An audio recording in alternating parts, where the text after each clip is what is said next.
Hello, everybody, and welcome to D4, where I, Dustin, and I, Devin, co-DM a 5th edition game of Dungeons and Dragons. Hey! Yes.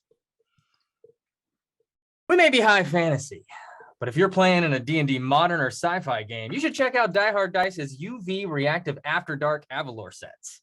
And thanks to the holiday sale happening between now and December 20th, you'll save 15% off your entire purchase at checkout using discount code D4Rules. Did you enjoy watching the D4 crew eat Carolina Reaper peppers while trying to play card games? No. I did. Would you like them all to suffer again while playing in a one-shot D&D game? No. I would. If you donate to our charity fundraiser for Extra Life, we are almost to that stretch goal, not to mention the B&G Wild Beyond the Witchlight Silver Edition box, a Talon and Claw Kraken DM screen, and a D&D Beyond Legendary bundle to give away once we hit those stretch goals. If you want to help out, please head over to d4extralife.com. Now let's hear from our sponsors. D&D Beyond. Type in hashtag Beyond in the chat right now, as you always have, to win that ever elusive D&D Beyond Players Bundle. For those of you who don't know, who may be joining the show for the first time, D&D Beyond Players Bundle includes Tasha's Cauldron of Everything, the Player's Handbook, Xanathar's Guide to Everything, Sword Coast Adventurer's Guide, everything you need to be a good player. So check that out right now. Also, D&D Beyond, if you're checking out the marketplace, currently has on pre-order Critical Role, Call of the Netherdeep. Pre-order the Critical Role, Call of the Netherdeep on D&D Beyond to unlock a set of Netherdeep-inspired digital dice and other comic character sheet cosmetic bonuses that will be added when the book is live. So get on that now. Type hashtag Beyond in the chat for the Players Bundle, or go to the D&D Beyond Marketplace if you want to use your own money to become a great player, or pre-order Critical Role, Call of the Netherdeep right now. So get on that. Okay, look, we've been over this. Beetle and Grimm Pandemonium Warehouse has the most amazing box sets you could hope for. And Logan was just mentioning the new setting that they've put out, and Beetle and Grimm has a solution for you for that, because they have a solution for everything. They have a Tal'Darai campaign setting Reborn boxed edition. Y'all, it's going to have props. It's going to have maps. It's going to have handouts. I don't know how I can get this to you more directly than telling you you need to go buy this box. It's going to be amazing. I don't know how to convey how amazing this is, and it's giving me issues, okay? So just go buy the boxes. It's some sweet, sweet cross-branding here today. Okay, I'm going. Hi, it's Ethan here with Eldritch Foundry, the best place to get the miniatures for your table. Do you have a very specific character in mind? You should check out Eldritch Foundry. They have tons of cool features for your character, and you can pop them all on there, check it out in 3D, and then you can have one of your very own in your house sent to you. It's amazing. Don't you want to have a super cool miniature? Go to Eldritch Foundry and check it out. They have a really cool character creator, super easy to use, and hey, tonight you might get lucky and win one of your own. Put in hashtag Eldritch into the chat and you might win your own Eldritch Foundry miniature by the end of the night. Or if you don't win tonight, put in D4D&D, get 15% off your own miniature. Bam, check them out. Eldritch Foundry. Ethan, would you say that this miniature could be used with the Beetle and Grimm's box? It could also be used with the Tal'Darai campaign for some sweet, sweet cross branding as well. I think that all that sweet, sweet cross branding could happen at your very own table. If you were savvy, you could have all that at once, just following the advice here on D4. Let's hear about the next thing you can cross brand. Oh man, there's no cross branding here, just shameless self-plugging. Hi, I'm Katie Adkins. I have a podcast. It's called Core on the Macabre. There's some videos out, and you know where you can find them. Do you know where you can watch them? I need to take a wild guess. Like just guess, because you're never gonna know. Okay, it's Rock Punch.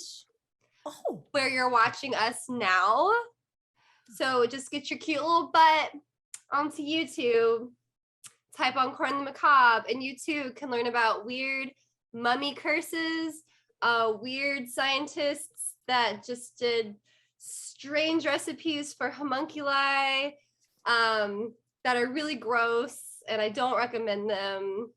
Maybe you'll even learn the history of Halloween and get some good horror movie recommendations. or just hear a little bits of true crime here and there. Who knows the surprises you will find listening and watching Corn on the Macabre on Rock Punch. So you should follow Rock Punch on YouTube and Twitter and Twitch and Facebook and stuff, and watch me again on another show. And if you're looking for something to wear to your cross promotion event D&D game, you can always check out our D4D&D merchandise shop, where you can find anything your heart could desire. Look at that shirt. Look at it. I mean, come on, look at that cup. We all drink liquids when playing D&D, and you need something to hold that in. D4DND.com, go to it. Hello, I'm Star, the Displacer Beast Kitty, and I'm adorable. And you should do whatever I say because I'm super adorable and also very scary. Look, I've got tentacles. You know what you should do? You should go play Idle Champions of the Forgotten Realms, because you can get me, Star, the Displacer Beast Kitten, and then you'll donate to Extra Life, which is for a good cause. And so you should go right away and go do that. I'm going to help you out and give you some loot to go along with when you're going to play Idle Champions. You can find it right over there. Oh, no, wait, I might be looking in the wrong direction. You can find it over there. It's right there. And then while you're playing Idle Champions, you can think about all the fun miniatures you're going to get and order, and then the box set that you're going to get, and all the cross branding that's going to happen. You should buy it all. You should listen to me and do all the cross branding because I am adorable. Thank you. And without further ado, Let us immerse ourselves into the chronicles of D4. Yay!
I'll send you links. And we're back.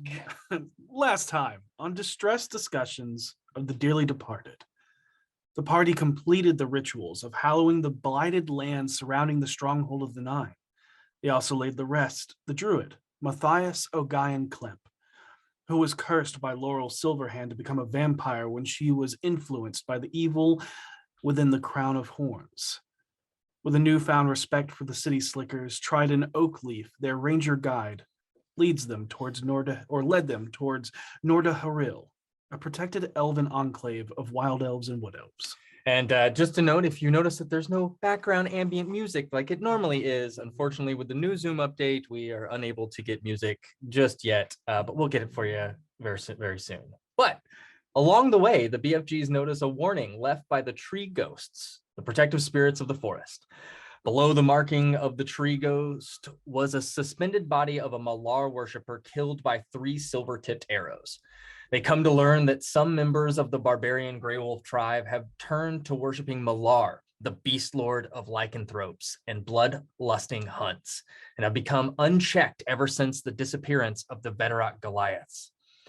Seisha also learns the repercussions of holding the true name of any creature as the stone tells her what power a true name can wield.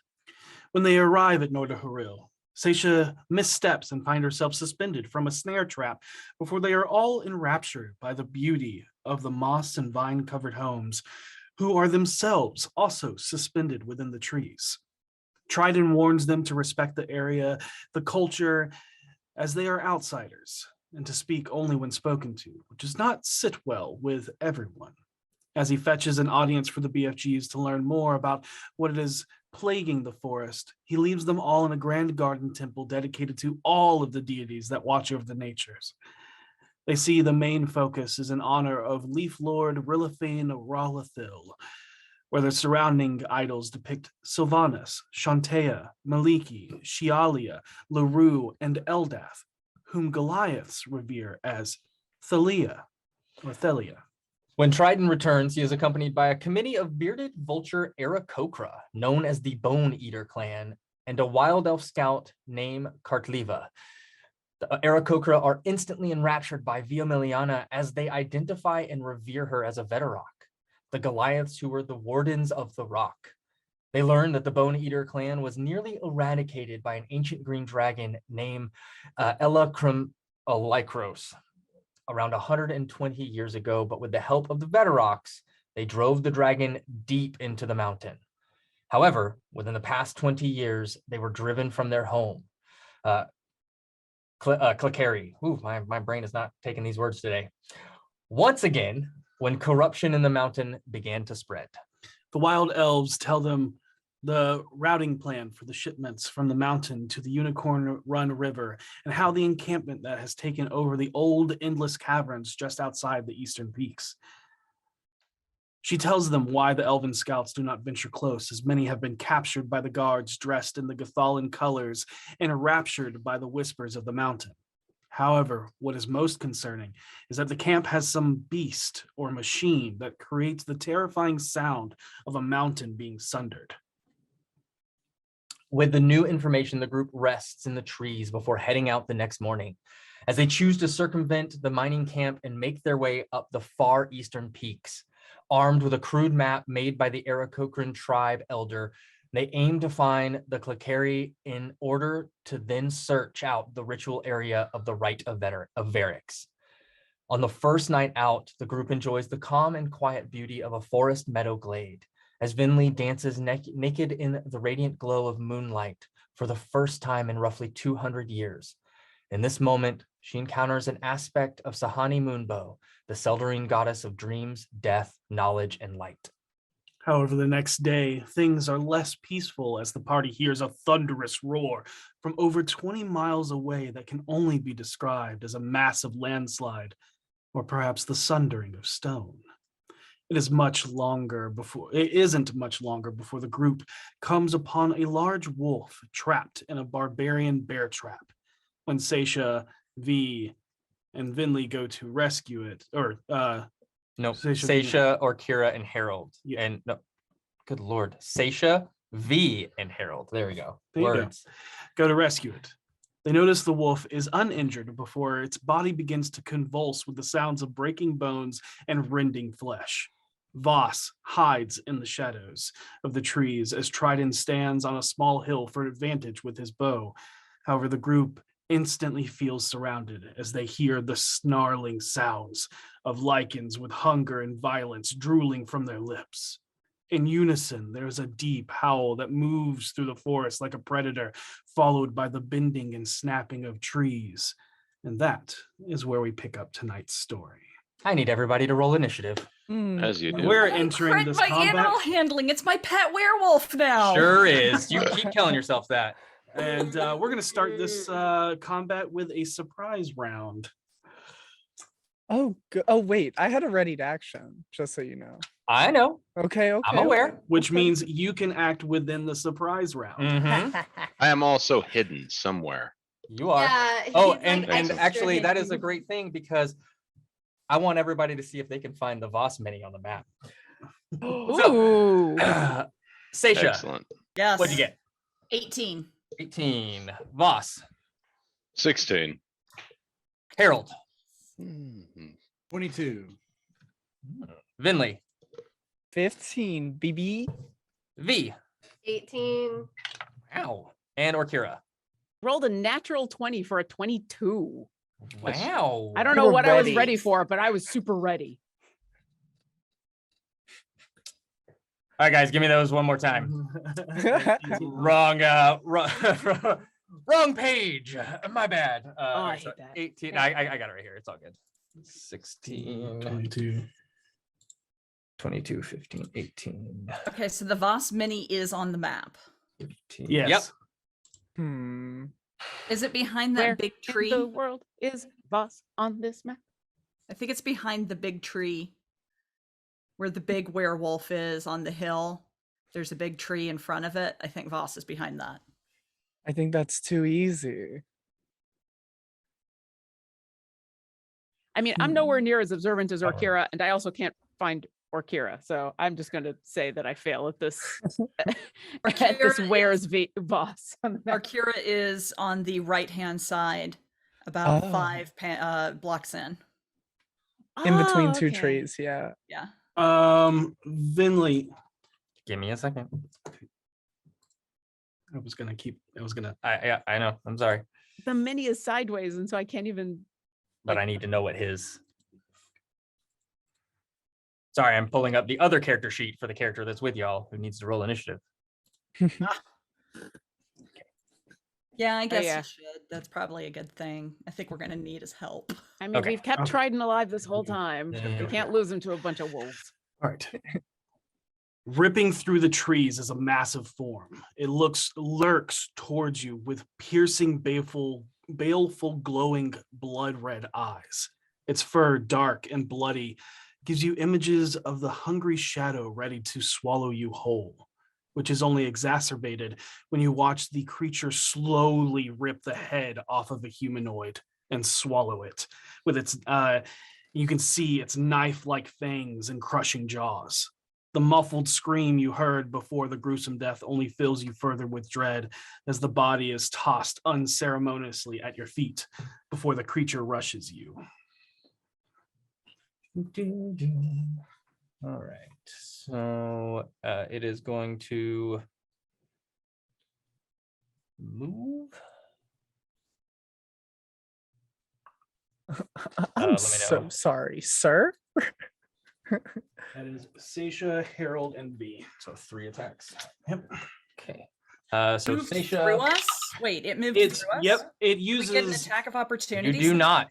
as it starts the round with a legendary action calling Mauling Pounce as it races through you without attacking or without causing attacks of opportunity and gets a swipe on any person it passes. I don't like this.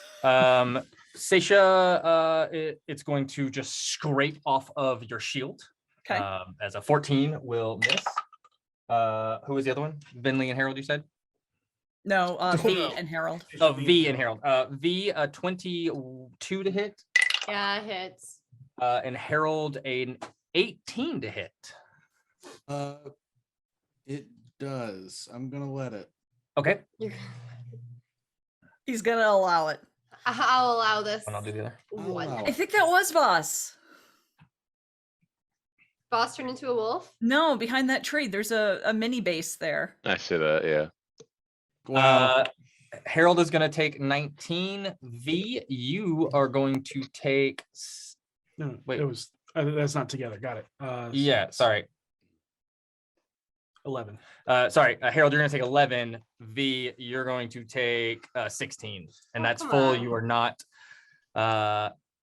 You're not raging, but I need both of you to make me strength saving throws. I need also for you to make a dex check or dex Okay. save because I am Can hellish do. rebuking.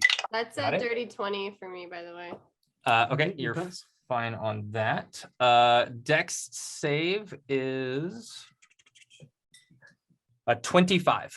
Oh, you will pass. Okay, he'll take So- half damage from it. Oh boy. Wow, that was an unbelievably good roll. Wowie.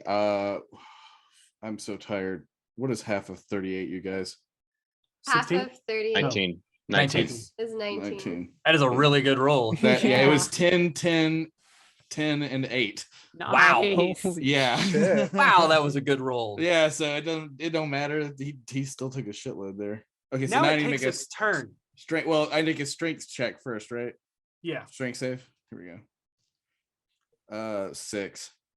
You are knocked prone Okay, cool. as it rushes through and just bounds through all of you, just bringing its claws across, scraping, causing sparks to fly up across Seisha's shield. As it catches V, you see this gash just kind of slide across your arm. Harold, as it rips you, it actually digs and kind of catches underneath a rib and throws you kind of up and down into the ground.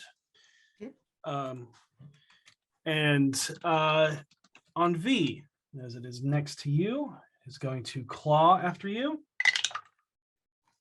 Okay. A 23 to hit. Yes, that hits. I do not wear armor. And that is 15 points of slashing damage. Need you to make another strength saving throw. Oh my god. What am I gonna do? Turn into a werewolf myself? That's gonna be a 24 for the saving throw. 24, that passes. Okay. I was gonna say that was a weird pause. I was a little worried. And then If I turn into a werewolf, can we use it to our advantage? Unlikely. Let's not find out. speaking of that, That that be is my a name. 27 to hit. I'm sorry, 27 to hit me again? Yep. Yeah. These things are Me? hard. Is it just because I'm tall? That does automatically make you the most threatening. I wouldn't fight It you. does actually. They You take- might also know Veterock markings. Worst. Why do they have beef with me? Who sent them? Who are they? Who hired them? Listen, you need to hit him with the 10 thing. piercing damage. And 19 necrotic damage. So 29 Necrotic damage. What the hell? Yep. Wait, as necrotic, is that considered cold? It is not. No. No. It is necrotic. And we need you to make a Constitution saving throw. Oh my These are God. technically undead, right? Okay, well that's Nope. a 25 for the saving No. throw. So, in Nice. a flash, as soon as Seisha releases this wolf, there's this massive beast that crashes through the trees, rakes through all of you, and then turns and just lashes out at V, scraping against her, rending flesh. As it then pours down its and latches its fangs into your shoulder, and you can feel this seeping burn from the necrotic energy that fills your bloodstreams from its saliva, but you throw it off. As you passed your Constitution saving throws, Vinley, your ready to action goes off as it has Wow. turned violent. The moment I don't have my ghost lamp to stabilize me when I die here, clearly today. Let's see. I believe Good it was a hands. chill touch. So It was chill touch. I'm gonna throw a chill touch at that big boy who's very threatening. It's fair. 19. 19 hits. Oh, thank God. Okay, 4. 4 points of necrotic damage, and it can't regain hit points. Yay! It might be important. It might be. Mm. And when is that till? Is it the end of your next or the end of its next? Let's see. And the start of my next turn. Okay, Okay. got it. And if it's Um, undead, it has disadvantage on attacks not. against. Okay, cool. Oh, wait. Is that other creature within 5 feet of it? Yes. Oh, I'm a death cleric. I get to hit something within 5 feet of it. Oh, it's only a 12. I missed it. A Actually, 12 hits. Are you serious? Nice. Yep. Minna, have you Oh. JC? Worse damage, 3. All right. Noted. Hey, every little bit counts. It adds up. But speaking of which, now it's their turn. Oh, good. That was a reaction. Yeah, but that gives yeah. Okay. Yeah. All right. Ooh. Hmm. You know. So yeah, so that was your reaction, but because you were ready for something, now it's your turn in the surprise round. Yep. Oh, okay, cool. As you were ready for combat, you were part of the surprise round. Yep. Could I just take out my handkerchief and throw it onto the ground and in front of me? Sure. The portable hole Absolutely. handkerchief. Cool. Yeah, that's all I want. And I'll consider like that like a little bonus action. And I haven't given them a command yet though. Because I Okay. do have to spend a bonus action to command them. Okay, sounds good. Yeah, you have the portable hole out on the ground in front of you, ready to go, and That brings us to top of the round, as that was. Oh, sorry. Brings us to the other werewolf's turn. yeah, it's werewolf. It's They werewolf. saw him shift. Yeah. It's Yeah. werewolf. It's werewolf. I thought they were vampires. Oh man. No, that was last week. Oh, my bad. In game last week. Yeah. Trident, Uh, Seisha, Herald with advantage. all right. Jesus. All right. So that is gonna be Trident with advantage. Still going to miss. 2 attacks. That one. That one will hit. That'll be 14. I'm not moving. Seisha, 2 attacks on you. Okay. One is gonna miss horribly. The other one, I believe, is still gonna miss with a dirty 20. That will miss. Okay. And Harold, 1 attack, first attack, natural 20. No. Alrighty. Second attack will miss with a 12. Yep. So if he were to cutting words, would that drop it down from being a crit? It will not. No, And he's natural already- 20 is a auto Ooh. success. Cannot stop it. He's also used his reaction already. All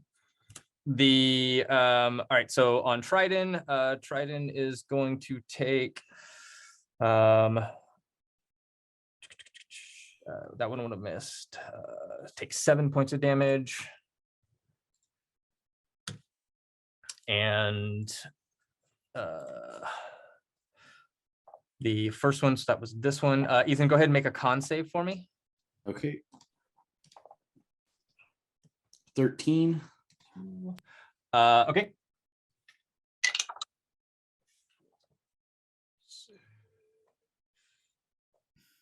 You'll take 14 points of piercing damage. Okay. On the crit. And you very similarly feel that bite reach, like just rend your flesh, but you stave off whatever affliction. That's Because good. That's a good thing. Could befall you. That is going to be their turn. That brings us up to, yeah, he was ready. yep. Trident is going to go. He was ready. He is going to fire. He is going to bonus action Hunter's Mark the big guy. And then fire into it with 2 shots. Apparently, I'm gonna just roll it. All right, so first attack is a 23 to hit. Second arrow is a 26 to hit.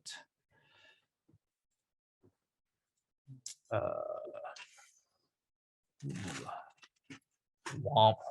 I am so proud of myself for having the right spells today. 8, 15, 23. I wish I had magic weapon, but other than that, I've got the right spells. 30 points of damage. Hey, luckily he took that silver arrow, right, guys? Y'all. He did actually, yeah.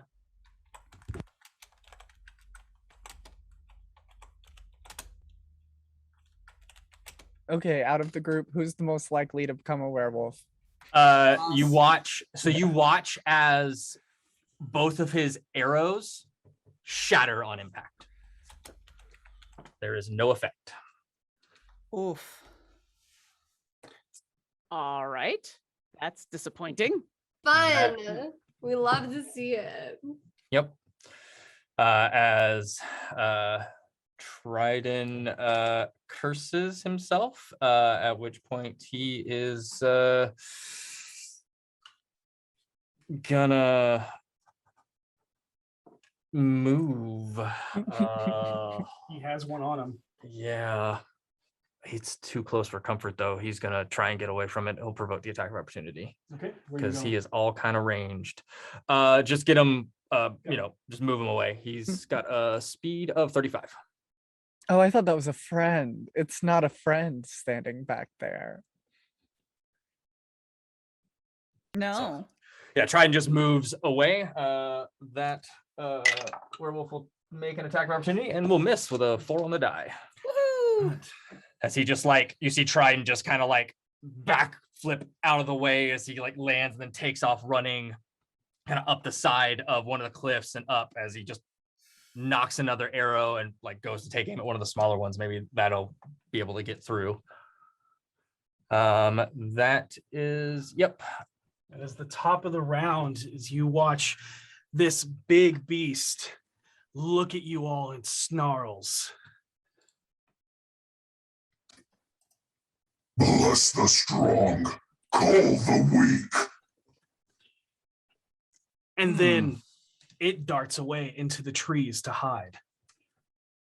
You little bitch. That big honker hides. Oh my god. He does.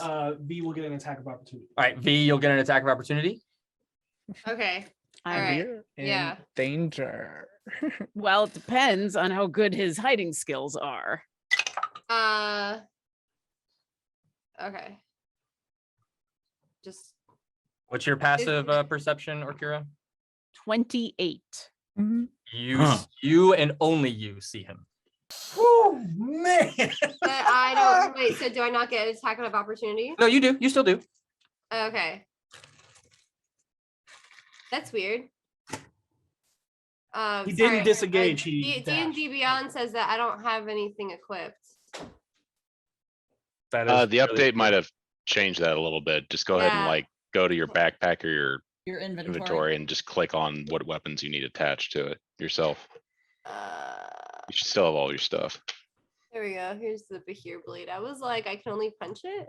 Orkira, the Mm. clear Okay. ring is where the area of where you know I it roll. to be. I rolled 24 to attack. 24 hits. Okay, so that's gonna be 14 points of damage. Got it. All right. That is its turn. Yep. Yeah, I'm gonna do that. Harold. Okay, I'm gonna cast. I can't see where. Right. Yeah, you lost it into the tree line, the big one. There are smaller ones that you can see. There's one right on top of you. Yeah, you're looking Well, up. yeah, I know, but I don't want to waste the spell on the small ones. Yeah. Still lycanthropes. They'll need to die sometime. Yeah. Well. They can all give us lycanthropy. I think I can fix that. My problem with them isn't the lycanthrope, it's that they've ambushed us and are being assholes. I'm going to cast. Goodness gracious. Yeah, we'll try this. We'll start with this and we'll see if we get anywhere with it. I pull out DOS accordion and I cast levitate on the one closest to me. Nice. Okay. Right. Excellent. Nice. Excellent. Okay. All right. What's the save it needs to make? Con save. Con save. Oh, All right. really? All right. I was surprised That by is that. odd. Let Yeah. me double check and make sure I'm right. Yeah, con save. Hey, I bet they all have weak constitutions because they all failed their con save to become a werewolf, right? No, you see, Uh, with becoming a werewolf, your con save, they make up for your lack in the beginning. Shut Yeah. the fuck up. So Hannah. describe how it levitates. Yes! 13. You just see Harold like is getting clawed up, and he grits his teeth. It's like, you want claws? And you see this giant purple hand descend from a portal that appears behind it, and it's like clearly made of magical energy, and it just plucks him by the scruff and lifts him up into the air and just starts gently shaking him back and forth. I love it. Absolutely. And it's like, "Urgh," and then you pick it up and it's like, Just Harold is going to use his movement to stand up. Okay. Yep. Half your movement. Yep. And then am I within slapping range of the other one? No, you are 10 feet away. 10 feet away. Perfect. I would like to move in the direction that I didn't see the big one go in. That's fair. That's fair. That's probably I feel a like wise that's move. the appropriate response for a bard in this position. Yeah, that's fair. That's fair. Yeah, that's You perfect. can only move 15. That's absolutely fine. And that's my turn. Oh, actually, you know what? No, I'll look to V and I'll point to her and I'm like, give him the full-blown Bedrock ass kicking, and use my bonus action to give her bardic inspiration. Love it. It's Harold's turn or Kira. I would like to fly 10 feet up into the air, and my eyes have just tracked this big guy as he decided to try to intimidate everybody and then run away. And so as he goes and squats in a corner, I fly up, I make eye contact with him, and I say, "This has nothing to do with strength or weakness. You're just an asshole." And I hold up my claw and I pull it down as the sky on top of this big guy glows. And then radiant fire just down on top of him as I am casting Flame Strike. I need him to make Nice. a dexterity saving throw DC 19. He will take half if he makes this. And I got to do 2 separate rolls because half of this is fire and half of this is radiant. Oh my god. 19. So not Oh. 19 is the DC. So he's going to take half. So he's going to take I rolled really bad on the fire. So 3 fire damage. 4. And I forget that your spell save DC is ridiculous. Yeah. yes, he's going to take 6 radiant damage. How much fire? It was only 3. 3. Got it. Yeah. And that's already halved. That was already halved. All this is Got already it. halved. Got it. And of course, it lights up the area. It doesn't actually set fire to anything, but I would hope that would help people see what's going on. I've probably accidentally killed a plant or 2. Oh well. The ring that is marked for Orkira, you guys know that Orkira specifically attacked that area. We'll give you and that. I called out to Yeah. that. It's still going against passives and stuff like that. So you know the area, or they know the area. You know exactly. Yeah. Yeah, so and you can AoE it, but direct targeting, you can't see it to directly target it. Yeah. You could attempt and have a disadvantage attack, I would say, since you know the general the general gist of the area. And then because I did fire damage, Mhm. as I pull that out of the sky, a little tiny bit of it turns into a firefly that flies on over to V. And that was a 5th level spell. So I'm gonna use Warmth of the Flame so that I can give you that. I rolled well on. You get 9 health back. As this little firefly comes off of that and kind of lands on your shoulder, and then and that's my turn. All right. At the end of your turn, it is going to use a legendary action, Uh-oh. To and flip it's me going to off. run straight at you, Orkira. All right. No, that's towards me. Yeah, and yeah, and he is roughly 12 to 13 feet tall. Ooh. So, Yeah. as he is large, so Oh, hello, friend. On the plus side, you didn't really hurt him that much. I was hoping to hurt him a lot more. Oh, not you, Venley. just Orkira or hit anybody else. Is it past? Go on. Yeah, fair. Double check that again. Does he run into your portable hole? That would be hilarious. Does he even fit? His like left foot gets stuck in it. Okay. All right. So Vinley and or Kira are getting attacked. No man. All right. As he just moves up and just mauling, pounces as he moves up, leaps over you, Vinley, heading towards Orkira as he just slashes down into your shoulder. Actually springs off of you, so those back hind legs just tear into you. Ow. That is going to be a 26 to hit. Yeah. Um, I'm like a 11 points of springboard. slashing damage, and I need a strength save from you. Oh, But Orkira, that is a 13 to hit you. That does not hit me. Yep, I see it coming. I mean, you do. you were not hit as well as you thought. oh no. Mhm. What'd you get on your strength save, Vinley? A scholarly 8. Oh, nice. Fall Yeah, into the portable hole. Do I get pushed into the portable hole? Just roll over into it. Oh wait. Cujo, help! Catch Yeah, me! for Catch me, flavor, Cujo. for yeah, yeah. flavor, as they're coming out, Oh, I fall in and Because they Lo would kind have been in of it. crowd surf me up back out of it. Cool, yeah. You're about to fall in, but they're already climbing out, so they catch you. Because I rolled high or low. Low would have been falling in. High was you stay up high. So I rolled a 96. So Woo. that is legendary actions turn. That brings us to Seisha.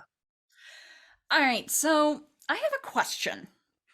If I were to say, attempt to hit him with the bear trap that we freed him from, would that count as an attack?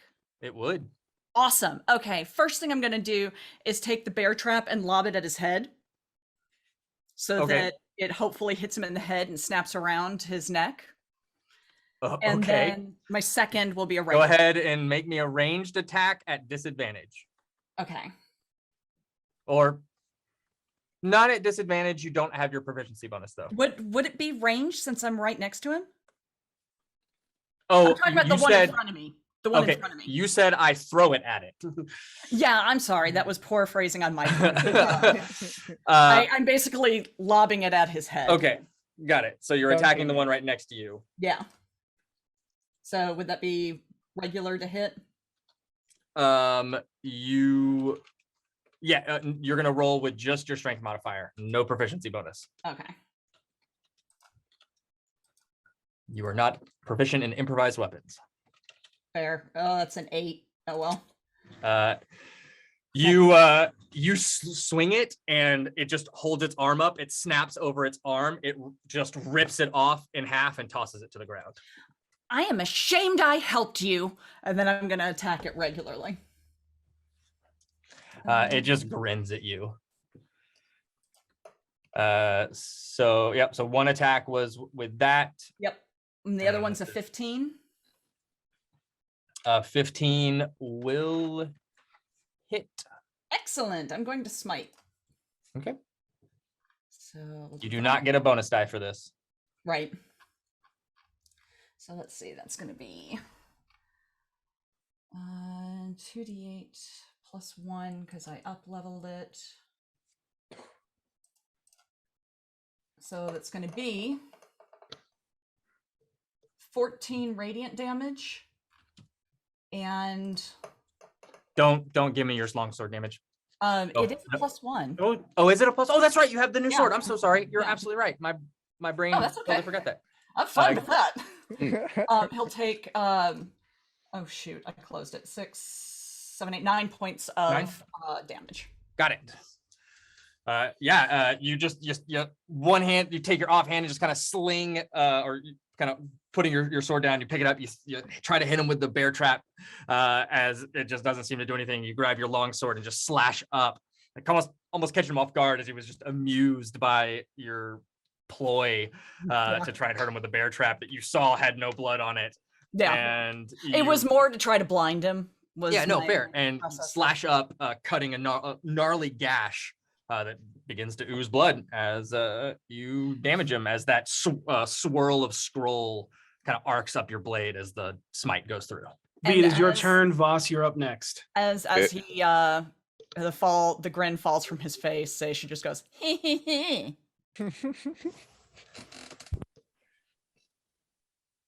I'm muted. Hey, so I'm gonna rage.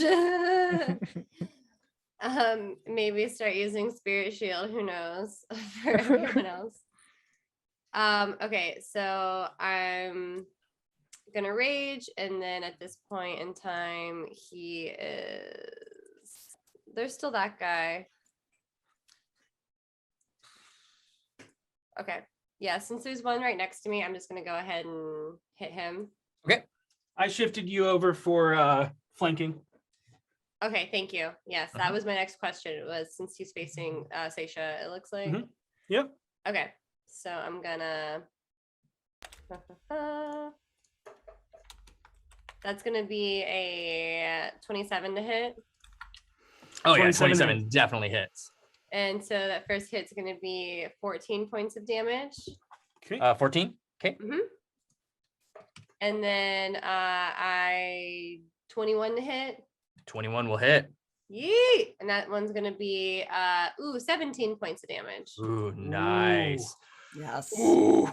You come up and just swipe, kind of just arcing, almost like a double X, bringing it back down, and just carve this X. You can see the innards of it begin to spill out as it trying to put them back in.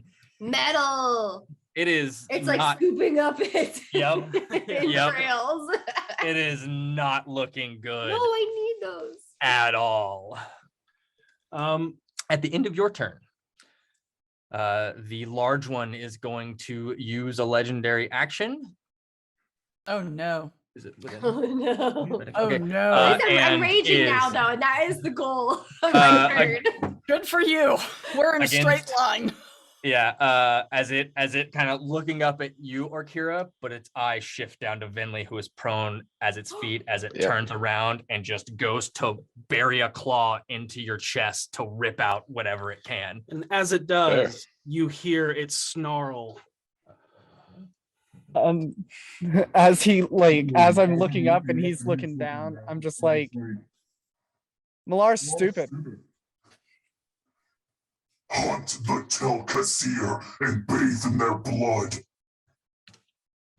Do you And like those that- behind the ear scratches?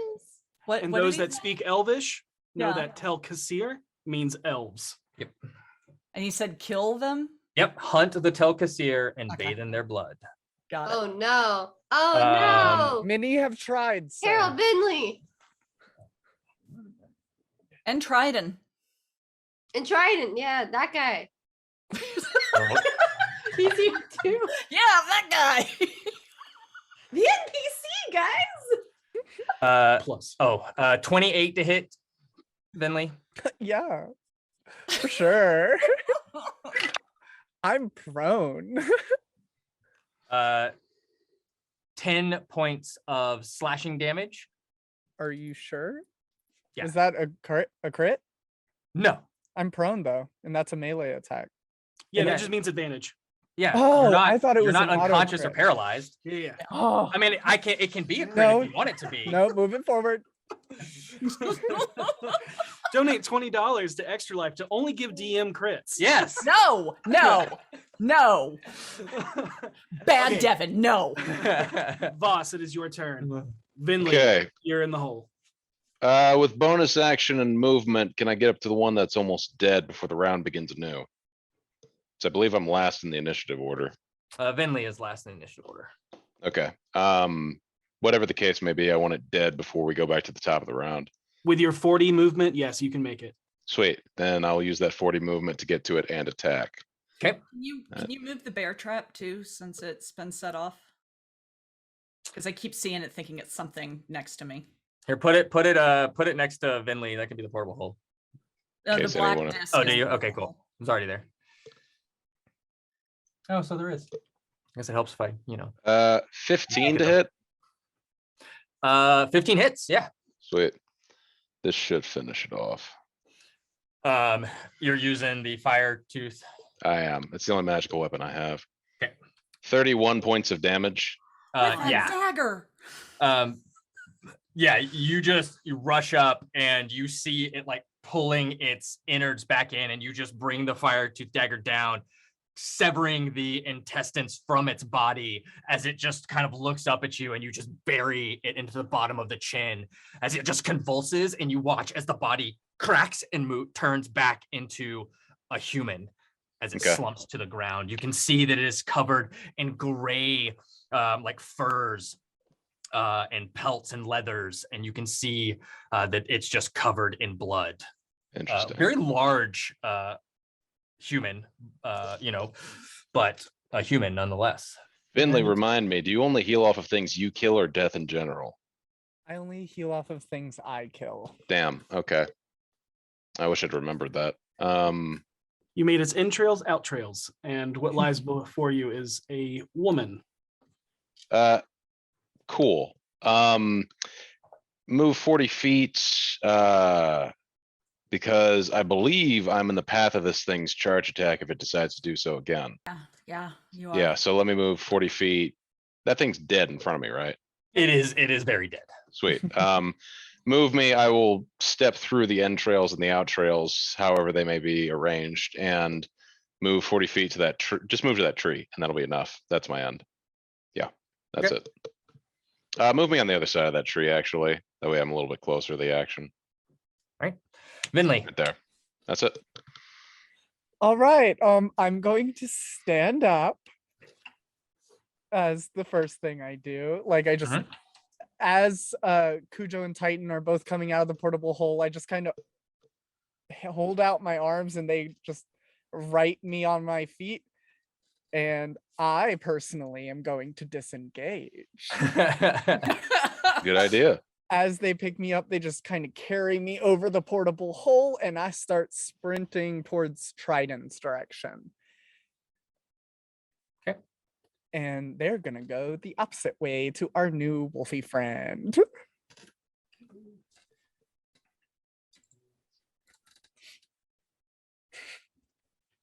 Oh, that's a perfect place to be. Yeah, he can You are land in the underneath center the of us. levitating one. It can't reach you because it's 20 feet up in the air. And they are going where? To try and flank with each other this wolf the best way they can. Like The one of big them one? will, yeah, Okay. just in whatever section of the forest they can do it.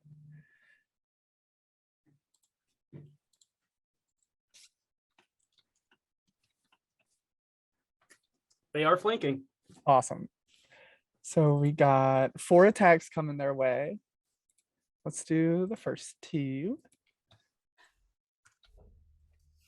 Okay. That's 7 plus 4, 11 to hit on the first one. I have to ask you this. Mhm. Are their attacks considered magical? Unclear. they're not. They're not. Okay. So I got you. yes, they are raking against this hide and it just snarls and laughs as it looks down at these lesser canine-esque beings. I see that and I go, all right, boys, back in the hole. One can get back in the hole with its movement. The other has their movement's 25, correct? Their movement is 30 feet. Okay, so it can get closer but can't get in. Okay. Which one is it? Let me roll high or low. It's the one that's red. I don't remember which one's red. We're about to find out. I don't know. It's one of them. It's Titan. Cujo's a good guy. He knows how to survive. The one that goes in the hole, yes. Okay. The one that goes in the hole, just claw rakes down. Cujo, no. That is going to be. Actually, no. It's going to do this one. Okay, but the irony. of it is 24 to hit, Yeah, that hits. takes 13 piercing damage and 14 necrotic damage. Okay, hot. They have 11 hit points. And just like he goes and it just snaps really quickly and just shatters into 1,000 pieces. And as it shatters, you see Titan kind of go into this like laughing fit of mad rage, and he just jumps on the wolf and tries to attack it because they have vengeful strike. Yep. Yep. Okay, that is yours. That brings us to levitation. Can't do anything. Just flailing about up top. Is he doggy Um, paddling? Yeah, in air. Yes. The other one is going to chase after Triton. Speed 30.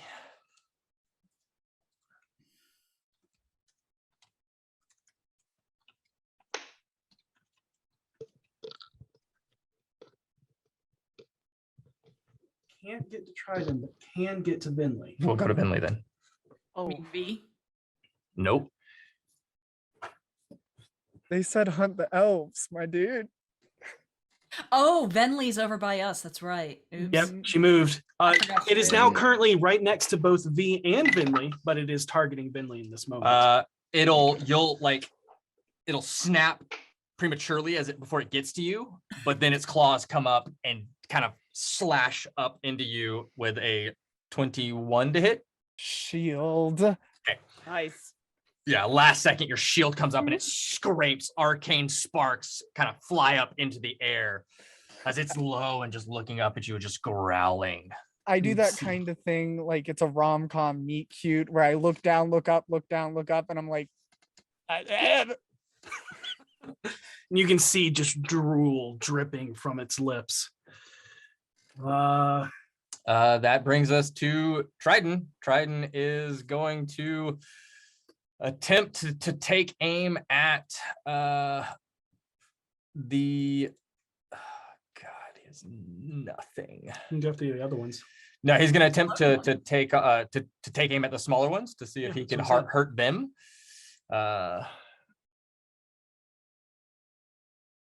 Looking at his spells real quick. No, because it's the same ammunition type. Yep. Nope. Nothing he can do there. All right. Yeah. He'll move his bonus action. He'll move his hunter's mark to the one that is chasing after you, Vinley, and is gonna take aim and fire. And 18 will hit, and 29 will hit, but both arrows shatter on impact. Didn't he pull some silver arrows? He did. You which did. We'll get to there in a second. Yep. Okay. And but he'll kind of curse to himself in Elvish as he just kind of looks out, and he'll kind of shout out towards you. Arrows are useless. I have 3 that'll work. I need to be careful and target only when I know it'll bring them down. I'll let you know. And I just point up in the air. Yeah, that one ain't going anywhere for a little while, I think. you'll see him kind of pull, draw, and kind of ready a silver arrow, but won't do anything with it.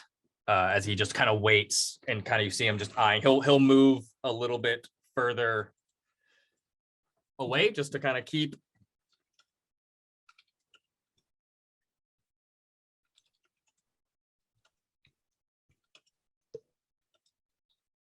Because his range is yes. Longbows are great.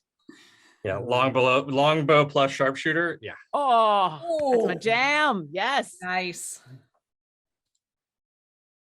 We just got to get him an endless quiver so we can have some magic arrows. Jeez.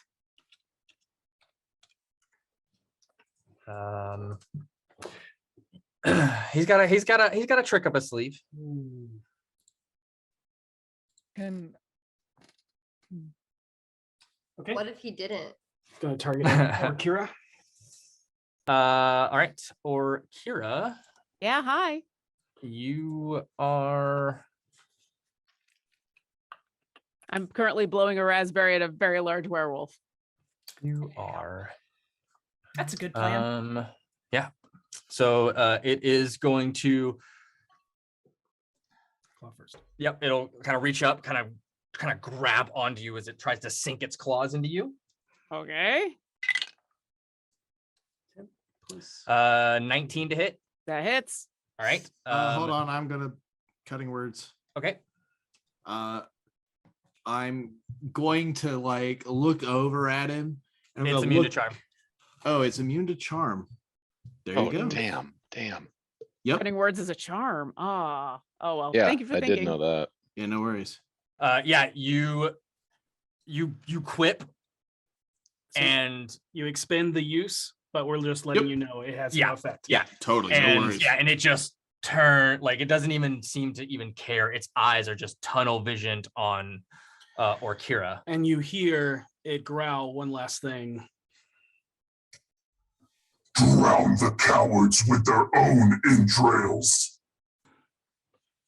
Dude, you were the one who ran away. You Because guys, this have, fight is going so well for you. you guys are just the edgiest of all time. It's the Malar. It's the Malar. It's gonna- So damage on that is 9 points of piercing damage, Okay. and I need a strength save from you. All right, here we go. Oh, where Edge Wolf. Oh, that's a 16.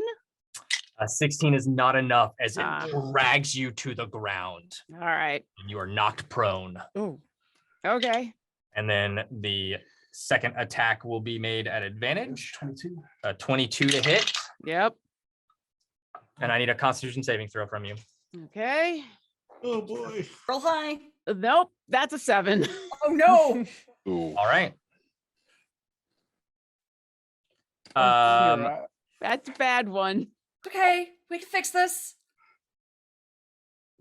You're going to take 8 points of piercing damage. Okay.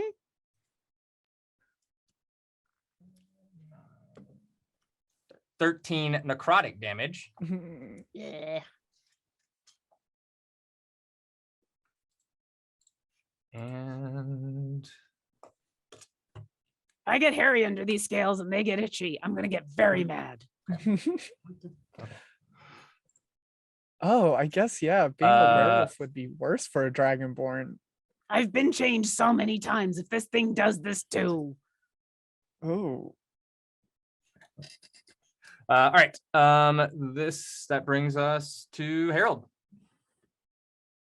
I'm gonna leave that guy floating. He's doing fine. He seems like he's enjoying himself. So why bother him? In the meantime, I'll Hexblade's Curse, the big one, and then I'm gonna Eldritch Blast it. Here we go. 19 to hit it.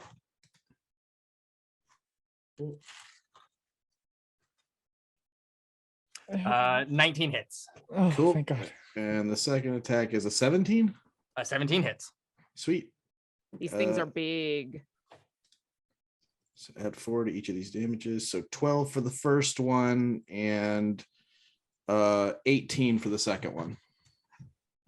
As Harold's basically he's watching the one floating in the air and he's like, huh, and he just kind of lightly tosses it, and when it zips through, he just like waves his finger back towards himself and it comes zipping right back through the other side, and he catches it and looks back and he's like, weren't you guys supposed to be tough or something?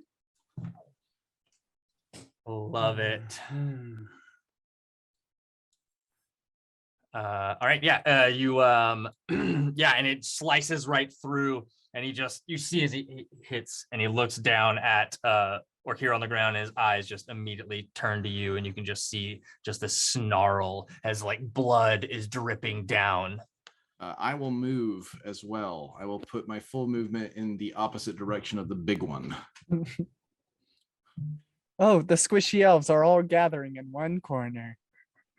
I'm sure it's fine. No, I would also, while moving away from him, try to avoid anybody else. I want him to have to choose between us, because between our 3 ranges, this guy's in serious shit. Mhm. All right. Orkira, it is your turn.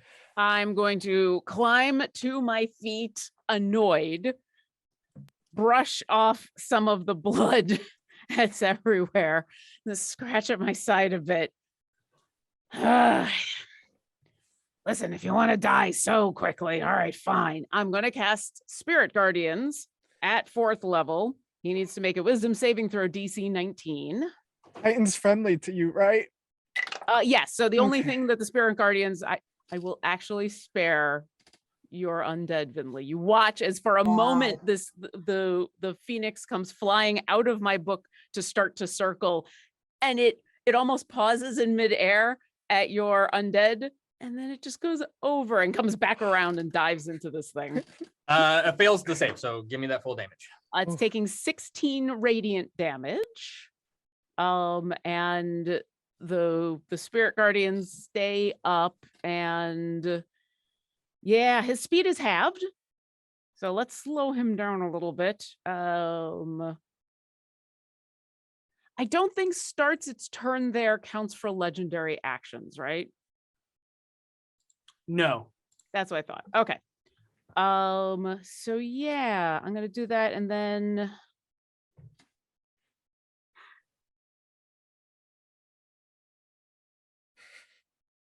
I mean, I'll get 10 feet off the ground again just so that I'm flying because I'm faster that way, but I know that I'm staying still within his reach. I'm not disengaging or getting an attack of opportunity.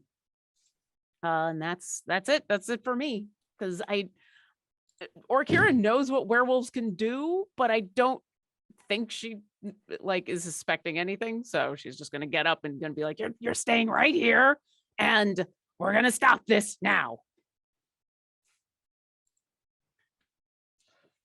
All right. At the end of your turn, Yes. It is going to spend a legendary action. As you do.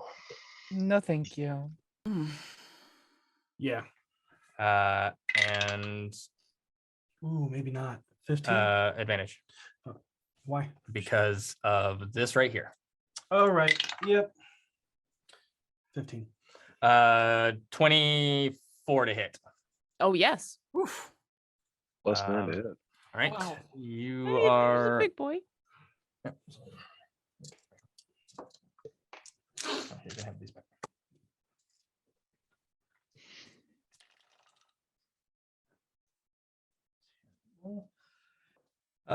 You'll take 12 points of piercing damage Okay. and 9 points of necrotic damage. Okay. And because of your last roll, you do not need to make a con save. Also, as it goes to bite, it says this. We do not bless cowards. Die, wretch. I'm going to remind you, you're the one who ran away. I will die rich, thank you.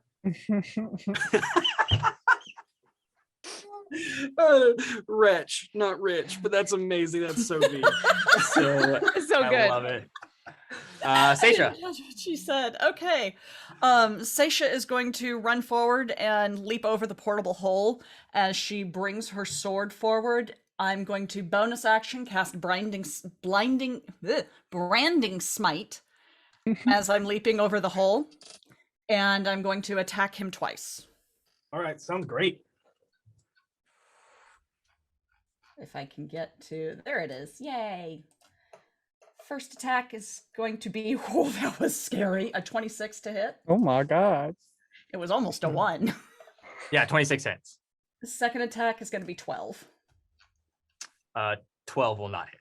Okay, but he's going to take an extra. If I smite on top of that, can I smite on top of a smite spell? Yes, you can. I am going to smite on top of my smite spell. Yeah, Might, here you might, like might, smiting. Okay. Would you like some smite with your smite? I would. Thank you. So that's There's the magic smells again. plus 1, 2, 3 d8. So I'm using a second level. Roll. He is going to take 22 radiant damage. He is now glowing with a 5-foot low glow, and he cannot become invisible. Okay. So no Nice. running and hiding for him. Okay. And he will also take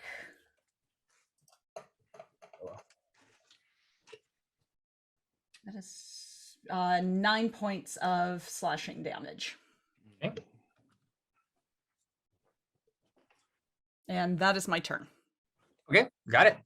You run up, leaping over as this arcane divine script just wraps around your new blade that is meant for destroying metals and items, but you use it to just stab into this creature twice as you slash and hack at it. And it looks like it's pretty rough, but you also, now that you and Orkira, with your keen perceptions, see that its wounds are slowly healing. Oh, you bitch. Finley, hit it with that chill touch. Huh? Hit it with the chill touch. It's healing. I'll try. See if you could kill that one, it'd be great. V. All right.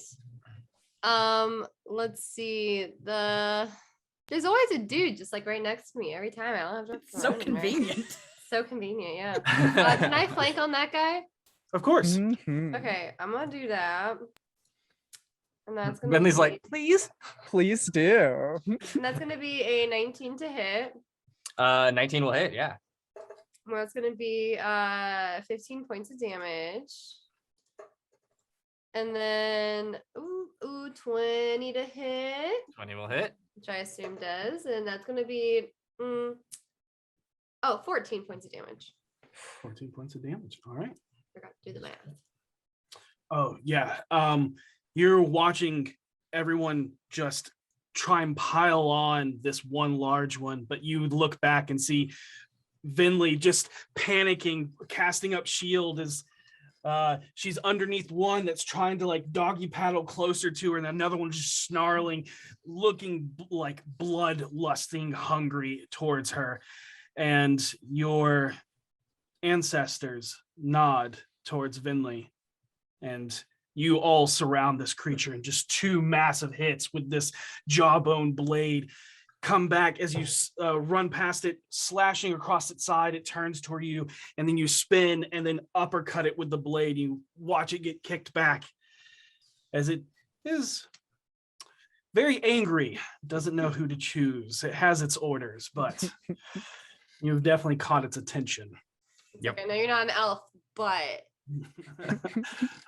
But I have feelings. that wasn't very nice of you. Voss.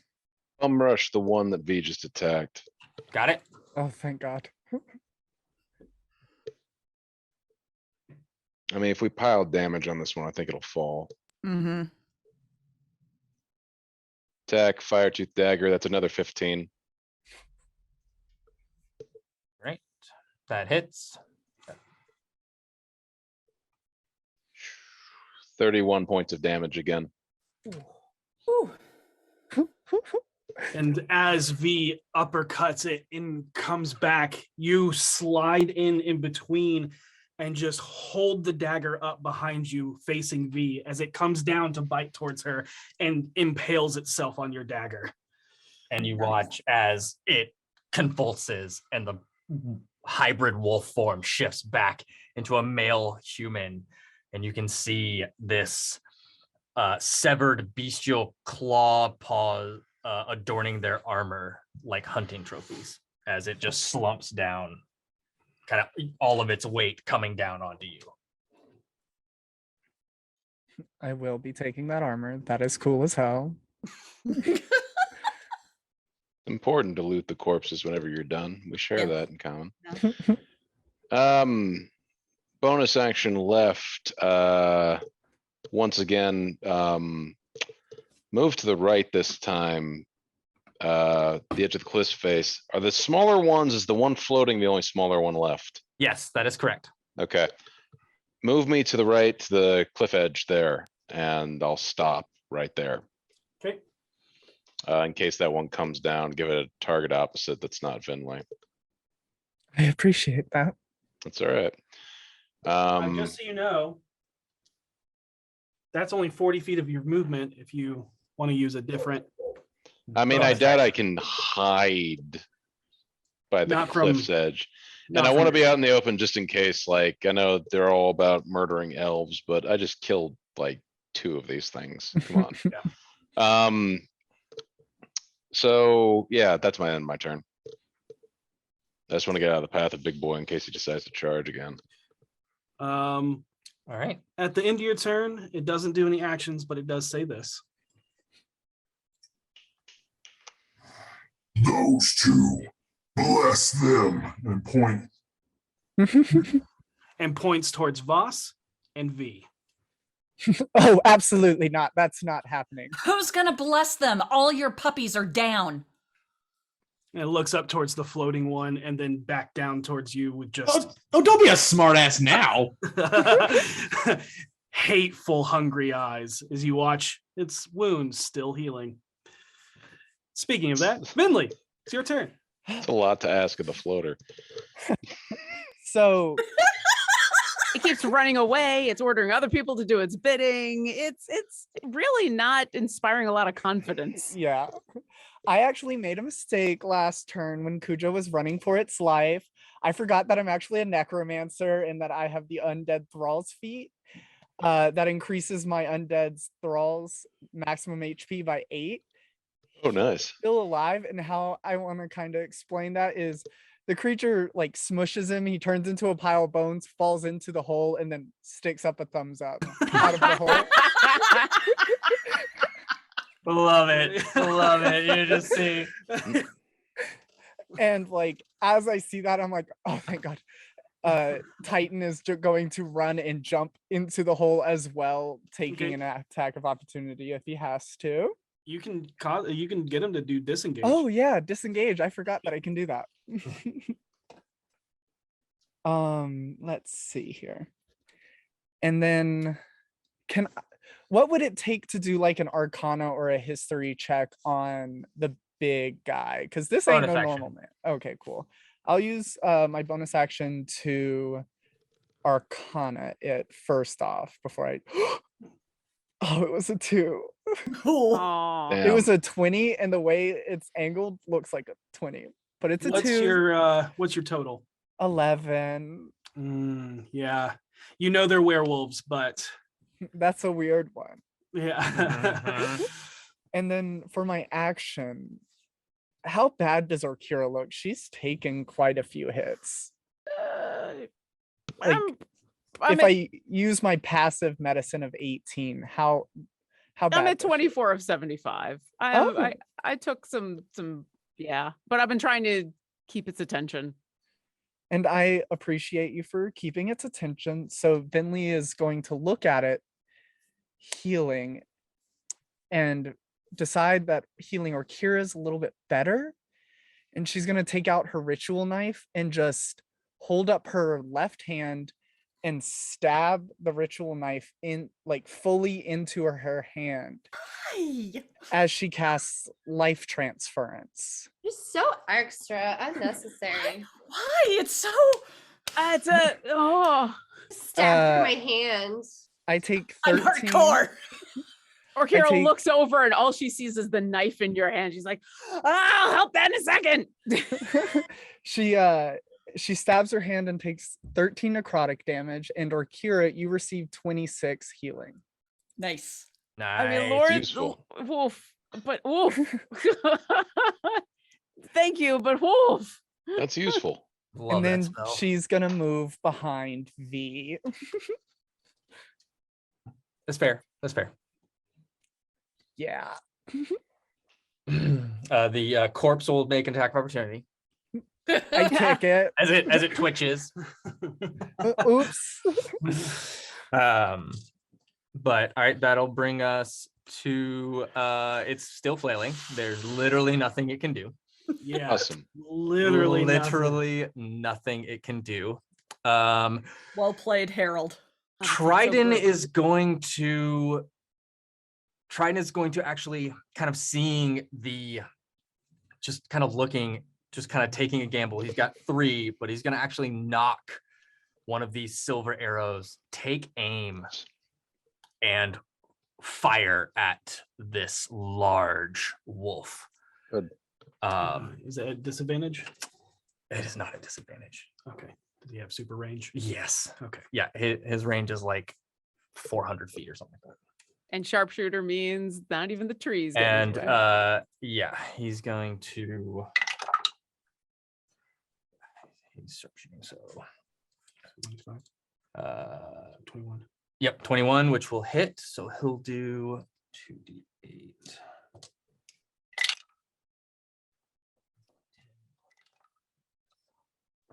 14. He'll do 31 points of damage. Nice. Hell yeah. With the first shot. Yeah. Okay. And it sinks deep into its chest. And for the first time, you hear go, and it did not like that at all. And is and then you watch as he draws the second attack as he takes aim, but he holds the attack. He does not want to let it go until he watches it fall. So that is Triton's turn. Yep. And like watch it, like you see him like stagger a bit, almost go to a knee as you can see the silver tip. Just you see black veins growing as the fur around it begins to just mat and mange as it just begins to like, you can see just instant just pain and hatred of this silver tipped arrow as he looks to you, Orkira. And then he has to make a wisdom saving throw DC 19 as he's still in my spirit guardians. So he looks at me and then a little phoenix goes across his sight. Nice. 13 plus. He's going to use a legendary resistance to resist it. Okay. So he'll still take half damage and his speed is still halved. So it was 23. So 11? Yeah. So 11 radiant damage. Okay, got it. And you see it kind of just takes a step back. You see the wounds not heal on his body as the silver tipped arrow is embedded in his chest as he looks to you. You are not worthy of Malor's blessing. And reaches up and puts a hand on your chest. I need you to make a Constitution saving throw. Okay. That was so close to being good, but it's an 11. Get your +3. 14. Not enough. Yeah. Orkira's in the process of saying, I have my own god to give me a blessing. I don't need. It's not bad. And You're then I going to get take Kali Mod. 33 necrotic damage as the curse of lycanthropy is pulled from your body. You watch as black ichor begins to pool and come out of the wounds and just kind of pours out of you. It burns. And not in a good way either. No. That is its full action. Yep. Ooh. Harold. That big guy's got to go down. Yeah. Okay. I'm going to. I'm not going to cast another spell because, I'm going to Eldritch Blast him, but I'm not going to cast anything with concentration because that guy's still hanging out and he's just watching all his friends get stabbed. So let's Eldritch Blast. Okay, so that hits 23. That one probably misses. 15. 15 misses. Yeah. Okay. It does. I will go ahead and use my luck. Blessing of luck. Yes. As I whip it back from the first one, I go to throw it and I kind of trip on a tree root and it just kind of spirals out of my hand. Hey, 21, that one will hit. I love it. And as it does, it ricochets off of a tree trunk and slams right into him. I meant to do that. Yep, that was really impressive, Harold. Calculated, totally calculated. Damage is 11 for the first one, and 15 for the second one. Wait, what did I get? Yeah, no, that was And go ahead and sing us that swan song. as he kind of throws the first one, it expertly like slices across the throat and it explodes into butterflies and whips back to his hand. He's like, ha ha, and he throws it and it bounces off the tree, off of 2 tree limbs, spirals over and just kind of tink on the shoulder of this thing without actually sticking in too deep. But as it turns, it bursts and just blows half of its face off. As it whips back into his hand, a whole bunch of beetles crawling up his arm, and he clinches them, and the blade pierces out the side. That is cool. As it drops to one knee, you can see just like the skull of this creature looking at you. Just this one hateful red eye piercing into you as there's a thunk. And that one piercing eye looking at you, you now see a feather tip from the end of it as it just falls back, and you just see an arrow sticking up. Consider your Trident's held action goes off.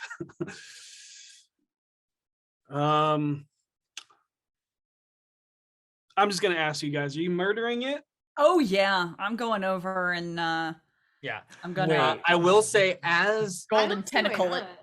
as this massive werewolf falls, you actually hear the one hovering in the air just let out this whimper whine of pain as you can feel something shake through it. Its body convulses for a second. It stays in hybrid form, but there was definitely like a shock wave that hit it as this big one fell. And it lets out this cry.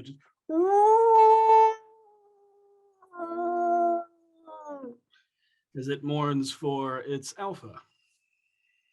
Before we stalk over- waste any resources on it, I do believe werewolves have to breathe, and we could just put them in the hole and close it. Bring the hole over here, and I use Far Realm's Yeah, Reach to is rip there it out s- of the air. Is there and some drop it sort in of the hole.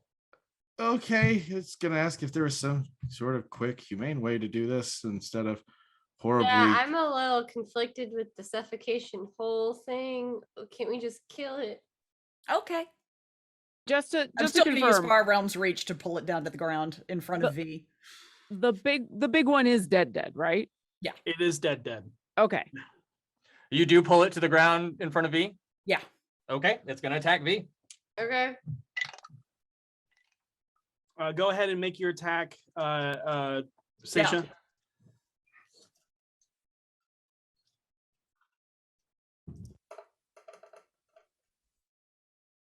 I need a strength save. DC 15. Oh, right. Yeah, it fails. 9 radiant damage. Okay, yeah, you pull it down. It takes a slash and a bite at V. I rolled a 2 and a 1 on both attacks, and you all just humanely just put it down. There's no way it can survive a With round. lethal injection. Then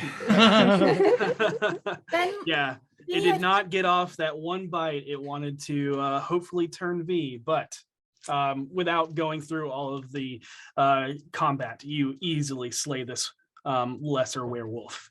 does everybody feel okay? Does anyone feel a little weird? I'm gonna use. Oh, you mean like that? Yeah. I think I'm okay. Everybody I'm feel okay, right? Huh? I look okay. Mm-hmm.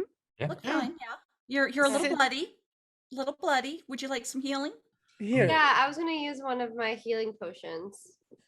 let's just real quick, or Kira and I look at everyone, Okay. make sure we've seen this kind of thing before. Yeah, I'm gonna fly on down. I'm gonna take a second because between what this creature said and what I felt, it was obvious I'd been infected and that he used something to pull it out of me. Can I use that to try to figure out if I can tell if anybody else has been infected, cursed, whatever it is, with lycanthropy? It'd be Yeah, no, it's hard to tell if someone's bit. There's a chance that they were afflicted, but there's no way to identify just by looking at somebody. Okay. Well, I- oh, sorry. So, well, two quick questions. Do I know it takes a bite? And do I know that remove curse will fix that? Make an Arcana or History check. I would say I I would also make know that if I 'cause was I've got bit remove or curse just too. scratched, right? Scratch does not, but you were bit. I was. Okay, I wanted to know if I was bit, if I had like, Yeah. because I would know if something bit me. I'm Yeah. gonna I make a make- history check because she's encountered werewolves before, but Can I let's make see. an Arcana? Yeah, of course. And while they're doing that, there's 3 human corpses here, correct? That is correct. Okay, very good. Well, 30. there's actually 4 because the large one Yeah, turned into Big one.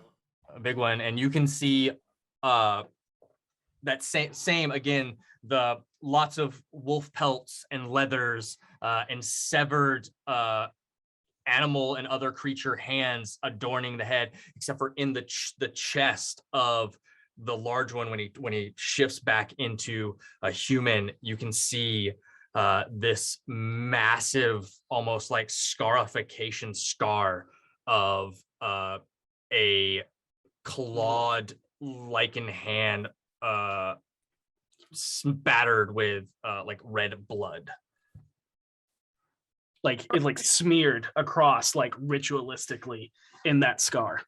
And that's the symbol for Malar, yes? Correct. Yep. I'm just gonna fuck that all up. All right. I'm As trying to- Finley takes the time to ritualistically take her time defacing this scar. What did you get for your Arcana and Histories? Well, so I was trying to remember the brief bits I have encountered werewolves because I haven't encountered them that much, but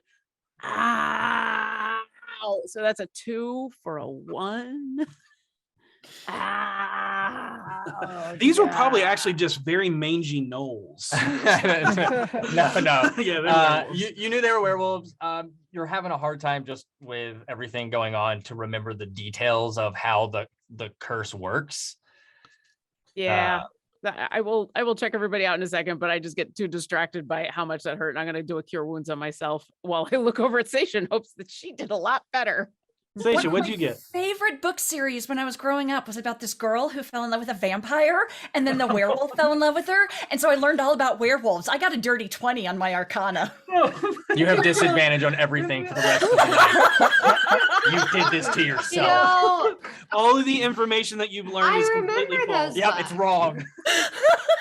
I remember this bus. It was called Dusk. Don't- Yes. Nope, we're moving on. Nope. All right. Nope. The Dusk All right, series. Sasha. Oh man. You know that werewolves are lycanthropic shapeshifters that are either afflicted or divinely blessed. There are debates on how often a lichen can shift, as some show signs to only shift during a full moon, while others can shift at will. Mhm. Werewolf packs are organized similar to wolf packs, with a powerful alpha in command of the entire group. The moral and ethical outlook of the pack tends to follow that of the alpha. Those afflicted often take on the characteristics and demeanor of the type of lycanthropic beast they were afflicted by. Lichens have 3 forms: humanoid, hybrid, and beast form. It is proven that they heal rapidly and are immune to any weapon that is not silvered or magical. Rare werewolves, extremely rare, are known as Loup-Garou, are extremely dangerous and even harder to kill. Unlike other lichens, Loup-Garou can speak while in their hybrid form, and the affliction is a curse. You want Got to just say it? Yeah, the affliction is a curse, and lesser werewolf bites can be removed via remove curse. Okay. You did not get the Loup-Garou information of how to remove its curse. Okay. Ooh. I share all that information. I think it took it from me. I do too. It said you weren't worthy of the blessing, so I think it took it off you. But V, Hmm? Do you mind if we cast a remove curse on you just in case? Sure. You want to do it, or Kara? You want me to? I think we should be asking the more important question, which is back to the book you were talking about earlier. Were you Team Dustin or Team Devin? Okay, so the issue with that is that like the book very clearly skews your like view to like no, but if you read the fan fiction then you really know it's about Meanwhile, I've come up behind V and I've just paused for a moment while she's talking about this book. I guess I'm I mean, gonna have to... they each had their strong suits. I know, but honestly, like I really preferred I'm sorry, it was gosh, I just blanked on the title. What was it? Dusk? It was No, not Dusk. Shattering Sunrise. Yes, yes. It was the best book in the entire series, like hands down. Dusk was okay. I mean, I've only read the Tusk Love series, so I can't help you out. And then I put my hand on your shoulder and I will cast remove curse. Ah, yes. The fire, it washes over you. You feel cleansed. You were not cursed with lycanthropy, but if you were, it is now gone. Yep. Anyone else? Reassured. Yeah. Anyone else get bit?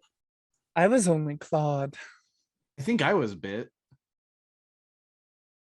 Was I bit? I know I made con saves, so I'm sure I must have been bit. You were bit by one of the lessers. Yep, one of the little guys got me. Okay. I will- Come here.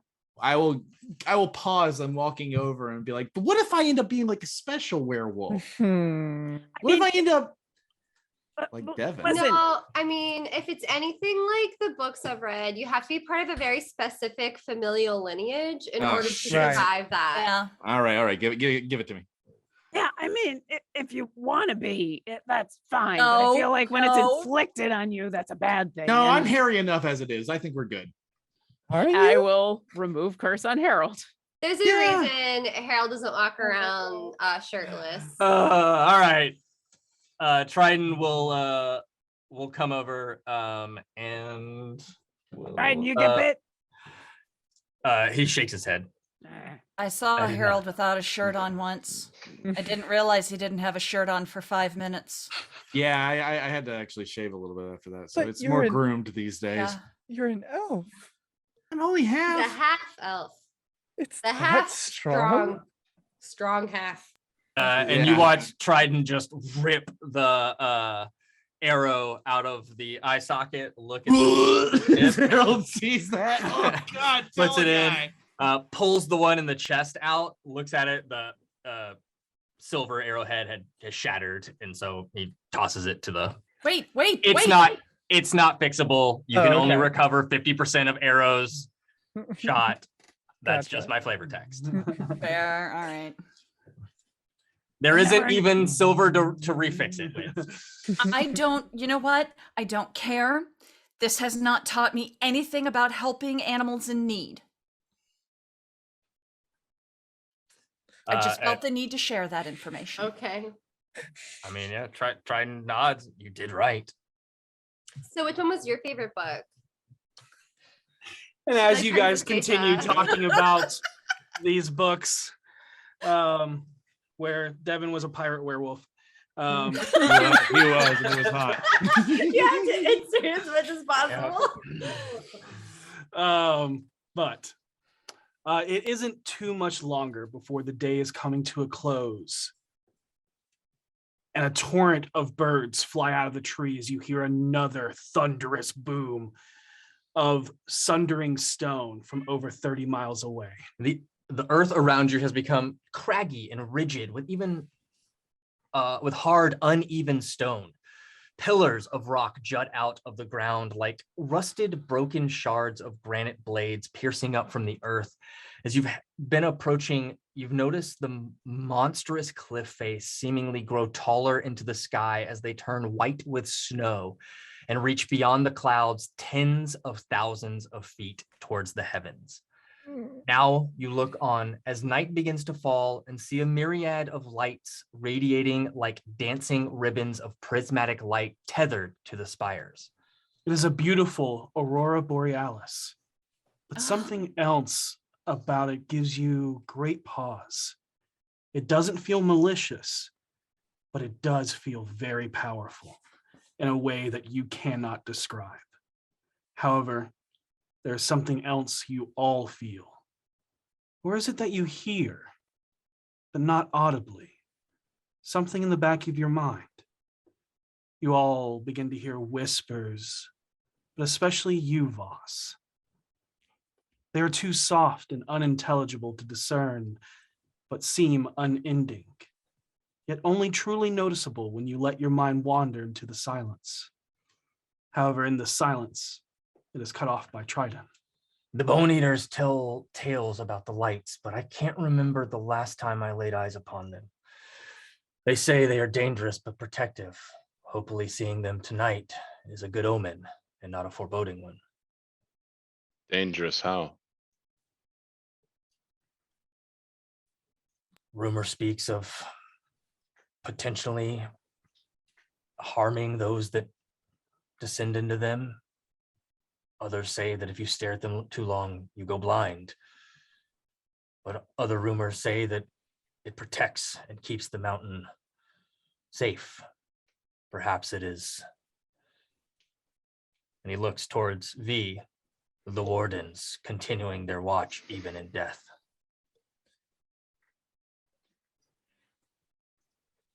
They're beautiful. Yeah. I wish that whispering would stop, though. That's annoying. You hear that too? Oh my god, I thought that was just me. Oh, I thought I was just hearing something from afar. Trident will possibly just wind cutting through the stones up above. Yeah, that's probably it. The whispering is just wind?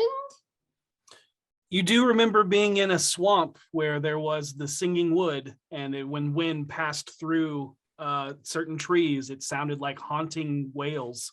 I don't know. This doesn't sound like whales. This sounds more like talking. Whales, know? like You, like the sea Like- creature? No. Because it doesn't sound like the sea creature. no. That's more like.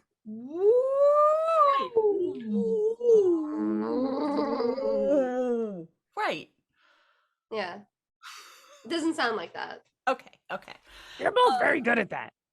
Thank You. I used to go swimming and try to call to the whales. Did they ever call back? No.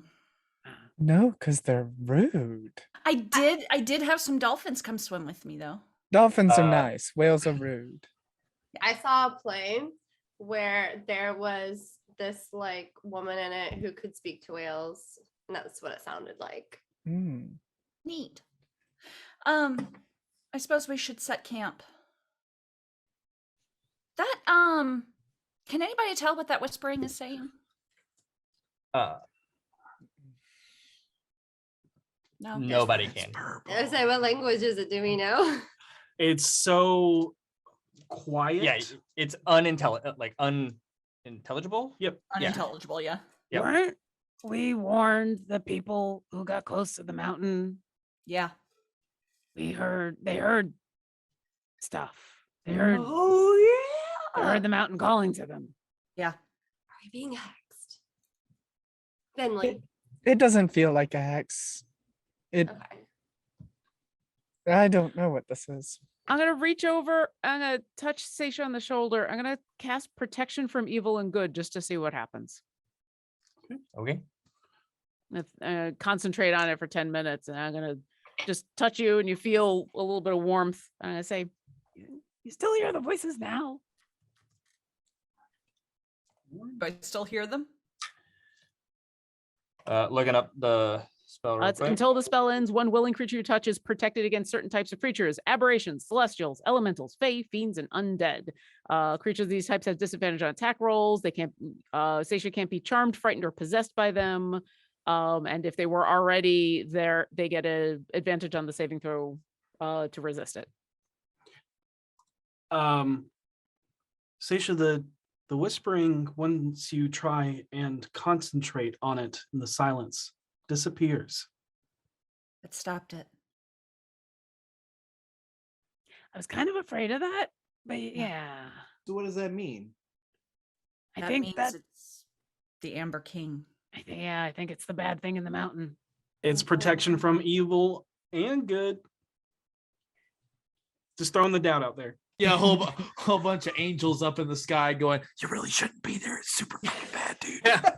You think they can hear us? They understand us, right? Yeah, totally. Yeah, it's good. Weird,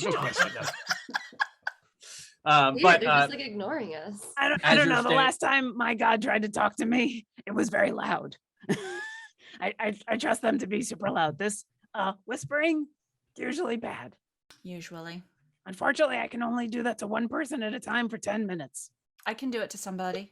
Is there anybody here who's I think we should just keep Acceptable. going until we see if there's any negative effects. Only one person should be affected. That way we're not wasting too many resources. Mhm. And if we see like major effects, then we'll start worrying about hitting everybody. I agree Trident with Harold. nods. I also agree. Also, I will stay with y'all tonight, but come the morning, I will need to head along the base of the mountains to the north side. I've already sent an animal messenger to the brothers telling them to meet me on the northeast side of the Star Mounts at the base of the Heartblood River. These mountains reach over 30,000 feet at their highest, so it will take you some time to traverse it. But once you handle cleansing the mountain and whatever ails the water from the Sisters' Waterfall, come find us there. I will tell them of your deeds and hopefully convince them to tell you everything they know about what lies in the north side of the forest, including this Mistmaster. I want to commend you on your efforts. You have been respectful and extremely beneficial to the growth and balance of the forest, even if you are clumsy when you step through it. However, you have my humility and respect. He will then turn to you, Vinley. I will leave you with this warning. When you meet the brothers, do not bring your undead in front of them. They will destroy it and they will hunt you. They see it as an abomination and unbalancing to nature's will. It is an unbalancing to the balance of life and death in their eyes. They walk in true balance of nature. I can see and understand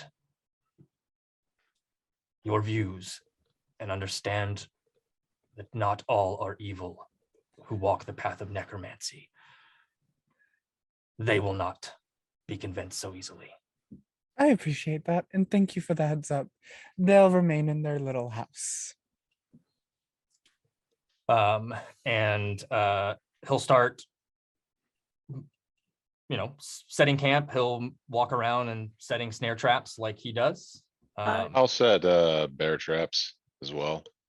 You'll actually watch as he'll actually pull, like, kind of seeing where you're setting bear traps. He'll go to kind of looking to where the most like obvious point of possible ambush, and he'll actually take out 4 arrows from his quiver and he'll stick them into the ground as he casts cordon of arrows. nice? What are you Sisha doing? will follow Trident and would you like some actual help? He'll look to you and say, not much you can assist with this. And he'll look to you, boss. A trap. Anything hostile approaches it, one of these arrows will fly towards it and pierce it. Interesting. Thank you. Hopefully give us a bit of warning. And Voss, as you go to look over how this trap is done, you can see small arcane etchings. Yeah, along I the figured arrows. magic. Yep. And you can see, like, it's almost as if using the ground itself to empower them. I want to ask Trident real quick. Once he gets back from doing this, are you familiar with getting messages magically in your head? He nods. Okay. A bunch of us can do that. We'll try to keep you apprised of anything important. I figured I'd ask beforehand because usually if you don't know and suddenly one of us is speaking in your head, it can be disconcerting. I understand. And I'm not familiar with exactly, I know there's a word count, but I will reply and try to keep it short so that I don't get cut off. Let's see what we're having for dinner. And as that happens, and speaking of messages, Vinley, As you're amongst the rest of your group thinking about the days you have ahead of you, as you prepare to trek up another frost-covered mountain, you hear a voice pop into your mind. At first, you think it is more unintelligible words scratching at the back of your thoughts until you hear the voice of a young but powerful black staff through a string of 3 different sendings. Senior Greyhand, we've studied the 2 compounds further. They both possess divine, aberrant qualities. Mm. The encephalon compound mimics the weave through reality manipulation. There's a pause. The black colostrum has the power to create aberrations from natural things. However, they show signs of harmonizing best together. The instability of both singularly, there's a pause, counteract each other homogeneously when introduced into the same subject for a short amount of time. If you have any new corresponding information, please update. It ends. I'll remind you that the encephalon is a word for brain, and you remember this note is that was one of the things she told you right before you left, is that it mimics the weave through reality manipulation, and the black colostrum, also known as black milk, has the power to create aberrations, as you have seen, but the new information is them harmonizing together, which you may have seen out in the wild or through scrying. Absolutely. That's wonderful to be made aware of. I will let you know any new information I find. And it cuts off there. Okay. And then I turn and I'm like, okay, everyone, I'm going to do a spell so that we can speak freely without worrying about anything. Just give me like 10 minutes before we start talking about some real shit, okay? And she starts walking around the clearing, setting up wands as she's casting Mordenkainen's private sanctum, because you don't actually need walls for that, apparently. Nice. Love it. Okay. Before that goes off, I would like to do something, but can I get off into the woods a little bit so I'm alone? Sure. I'll be back in just a sec. I'm gonna kind of go a little far away. I'm gonna spend that 10 minutes ritually casting commune. Okay. And I'm gonna try to be as quiet as possible because she still needs to ask these things out loud. But yeah, she's gonna just hold some fire in her hand and cast commune. And when she's pretty sure that nobody else is listening, hi. Figured I'd ask a couple things just in case you're unsure of the answers, because I feel like sometimes getting the unsure answers it kind of sucks. So also, before I go up the mountain, I thought I'd say hi and get a last little bit of warmth. I'm gonna need that hat. Is Khan Tomok still alive? Since you were alone and not around others, and it is just you and the Phoenix, the fire dwindles in your hand, but you hear that familiar voice. And you hear a no. That's what I thought. Okay. Is anyone in my group affected with lycanthropy and we don't know? The fire does not grow brighter. It stays snuffed out. No. Yep. You hear the word again. No. Okay. Are you okay? Is that your official third question? That's her third question. She was focused on the Khan Tomok and was afraid she'd get a wishy-washy answer, and so was expecting to spend the next 2 trying to get some clarification. But since they were no and no, she's going to indulge for a moment. And there is a brightness to your fire, and you hear that soothing voice that's almost like fire crackling in itself. Always when I hear from you. And there is your fire spell in your hand snuffs out. And you feel a little warmer tonight. Thank you. And then she'll reach into her pack and pull out the fuzzy hat. And then remember that it is still covered in itching powder and go, I'm gonna have to take care of that too. Okay, all right. I'm back. Sorry, had to take care of something. You're just in time. We're having beef stew for dinner. It comes in bread bowls. Nice. I rolled a bread bowls. comfortable meal. Nice. Nice. That is a very comfortable meal. And now I want some. Bread bowls are the best. That's getting you back for when you did this to us. I'm hungry. I Yeah. want a bread Oh. bowl. And as you all set up and kind of make camp, we're going to go ahead and take a break there. Oh. And we will be back in about 15 to 20 minutes. So thank you all so much. If you have not done so already, enter #Beyond, #Eldritch, Or go check out d4extralife.com. and then d4extralife.com to donate to our Extra Life charity as we are trying to give away stuff. Why not all three? Hey. We'll be right back. And we're back. The party fought off some werewolves, and Now they're set up to sleep. yeah, now they're at the base of the mountains in a private sanctum, thanks to Vinley. After getting a sending from Vajra Safar. Private Sanctum has been cast, and Everybody's munching on some bread bowls filled with beef stew. I wish I This had is some. the best. Oh, this is so good, Zaysha. It's like a pocket for stew. I can eat the bowl. This is the Stew best. pocket. With the tender, crispy, flaky crust. Oh, it's delicious. Thank you. You're so welcome. I'm so glad it turned out okay. On an output level, do we have? I don't know if there was anything we were doing tonight. Just watches, I think. Mm-hmm. So you made Private Sanctum. I didn't know if there was anything you wanted to Oh, yeah. talk about. Mm. I did receive a sending from Vajra. She has found out some new information on the substances that we gave her to test. Yeah. And it looks like our suspicions are true. The first substance. Can you put the names in the Zoom chat? I don't know how to spell them, so I don't know And how you to say say that them. you can give them their colloquial names, the amber and stuff like that. Okay, cool.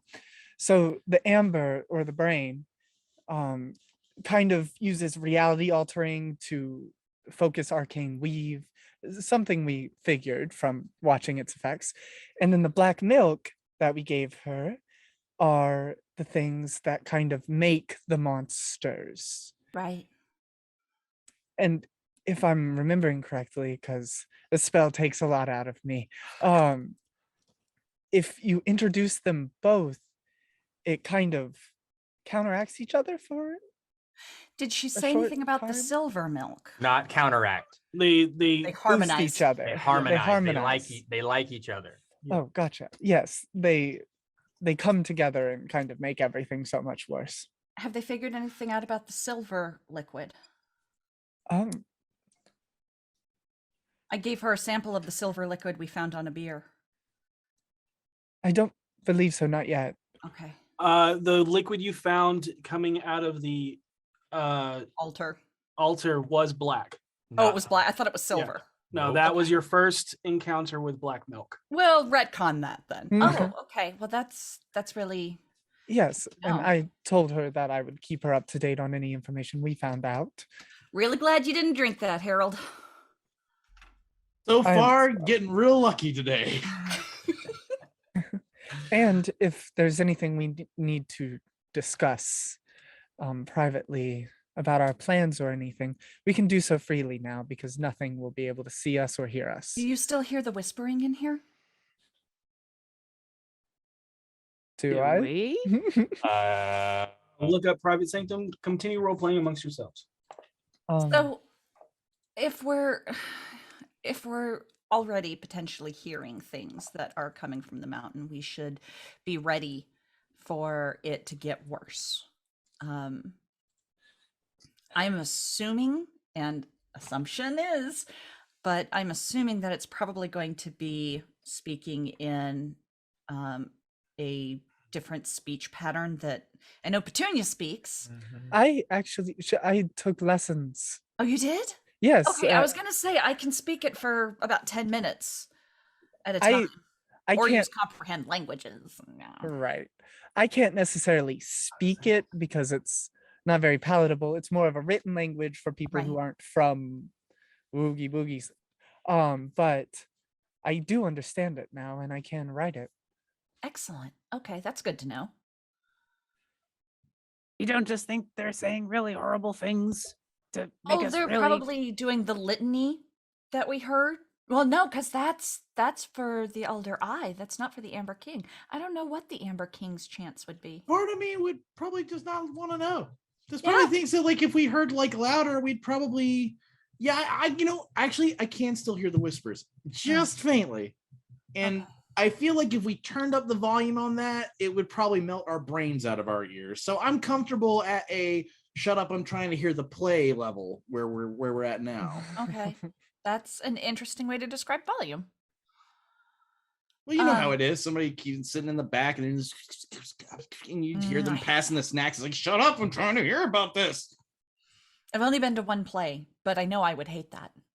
Yeah, that play had a little bit more audience participation than expected. Yeah. Yeah.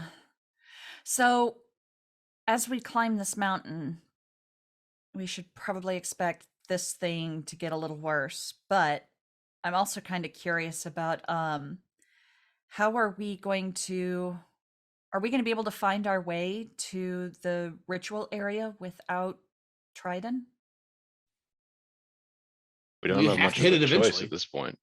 You have I mean, I've never been there. Oh, I thought you had. Okay. No, So I'm yeah, not- we got I the, we like got the map. forests, not mountains. Oh, okay. I am favored in forests, not mountains. Listen, fair. I'm So- favored on plains of fire, and yet here I am climbing a snowy mountain. That just because this have- is your favorite place to be doesn't mean it's the only place you've been. We didn't want to assume, like, No, until she I have said. I have not been up the mountain. Okay, so we have the map and we Yeah. have V. I think that's plenty to get us where we need to go. Maybe V will know it Feel when it. she's there, or maybe She'll feel it's just that she's so acclimated to mountain that she's going to be able to just kind of withstand a lot of the things we won't be able to pull us through. That's my Here for thinking. this conversation, right? Yeah. Yeah. Okay, Vicky, do you yeah, so, feel uh, anything? Yeah, I don't so far the only thing I have felt naturally on a mountain is I learned that I don't get very cold. That's good. That's still way better than me. I'm Uh, talking like 4 it's- layers still trembling. And so far that's about it. Okay. Hey, it's still more than we had. I will say that the Clicari is on the most eastern peak. Sorry, western peak. Sorry, I did that again. It's It's okay, we no, we're- understand. I appreciate the correction because that would be really different. Harold's most holding western- a map it's- upside down. Again, It's it's West. It's accent, Yes. Elvish accent. West. Western. And we were told that the place that V's got to go is 2 hours east of the Clocari. Yes. Okay. 2 hours est of. East. Oh, sorry. Est. Est. Yeah. East and Est. What's north and Interesting south? dialects you have out here. Colloquialisms. I think we're just gonna have to trust that we're who we are, and we're pretty damn good at this by now. Yeah. We lost our toilet We paper are. a long time ago, and I'm somehow making do. Oh no, and she just casts prestidigitation. Oh come on! On your butt. And I don't know if there's anything else to discuss now. Oh, V, Finley, while you're casting prestidigitation, and she's gonna pull up the hat and be like, "Would you mind?" Oh yeah, what's wrong with it? And she casts. It's better now, thank you. And she'll put it on her head. Ominous. Oh no, or Kira. What? Nothing. Okay. Wow. You can't just look at someone and say, "Oh no," and then not tell them what's wrong. I mean, I'm kind of used to it, actually. I've just been using leaves. So I didn't think you used the map. Moving that along. you don't know how to use the 3 shades? Got the mute. Listen, we had this talk back at Troll Skull before we left. I thought that we had done a whole on the blackboard showing which leaves are good and which are bad. It's gonna be harder up the mountain, but that's I have a bag of leaves that I've. Yep. And moving on from that, Trine will remind you that the Aarakocra told you to look for the 2 landmarks that you're going to travel towards, known as the Four Claws and the Long Bridge. So that is what you were looking for. That is after you reach the Clickharry. Yep. Heading towards the right of Varric's site. But if there's anything else before you go to make watches and rest for the evening, you can take your watches. And If I can, perhaps during a moment when we're farther apart before we take watches, I would try to subtly go up to V, perhaps as I'm going out of the range to take a piss, and say, take your watch with me tonight. Okay. And she walks away because she thinks you came over there to take a piss. You're a little too convincing with that. I would have walked past you. Okay. It's that awkward moment where he walks up, you start to walk away, he's continuously walking. yeah. Unless there's anything else anybody else wants to do, we'll go ahead and move to that watch that V and Voss have together. I think it's unspoken that I set up the hut. Yes, Yes. of course. So now we're super stealth and super protected. Nope. So there's a bit of silence coming into this. However, after a few moments, Boss says, how do you feel? You're asking me how I feel? I suppose about reclaiming your heritage, the potential inevitable confrontation with your father, those sorts of things.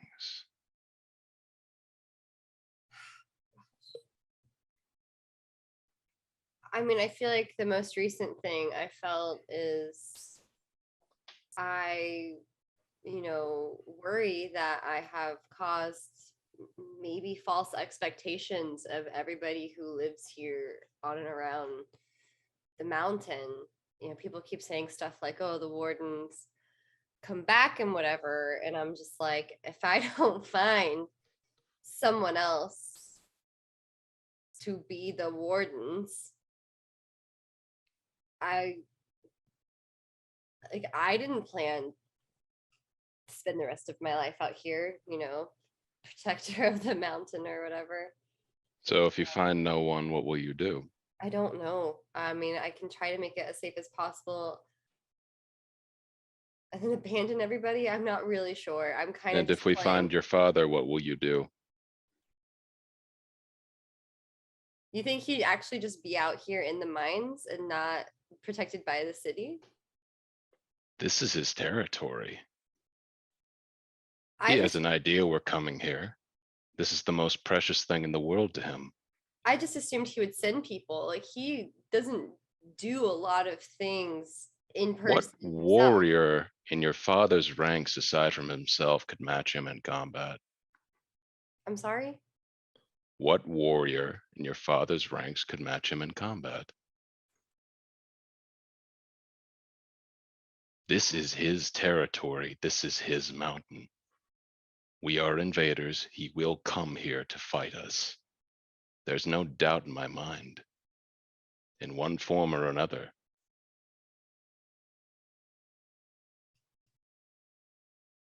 So what will you do?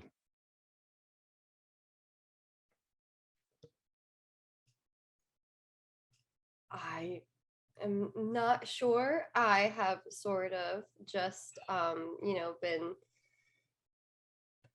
playing things by ear, I suppose. I guess it Wanna ask- depends on what happens, and I'll decide then what feels right. I want to ask you a hypothetical question. Okay. You know me. Most of my past has been villainous, to put it lightly. Okay. Say you met me at 25. The height of my evil, so to speak. And the opportunity came. Knowing the misery that I would cause in the future, and yet knowing that you had made me, would you kill me?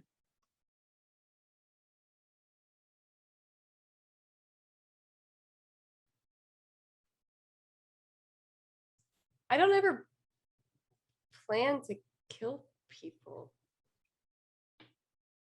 Even if they're evil, So I'm not. irredeemable, have the lives of men, women, and children? I mean, and are you attacking me to kill me? Currently? No. You're not but- attacking me to kill me. Because If it would I s- haven't, I've only ever killed one person who didn't attack me because I thought they were going to attack me, and it didn't sit right with me. And I've only made sure, to only, only be okay to kill those who are trying to kill me and or my friends. And it's the hypothetical question is difficult when you take that out of the equation. It just makes me feel like an assassin of some kind or something, Would that be a bad thing? and it's just not who I am. So, in a way, you've answered yourself. It's different if someone's fighting me to kill me or my friends.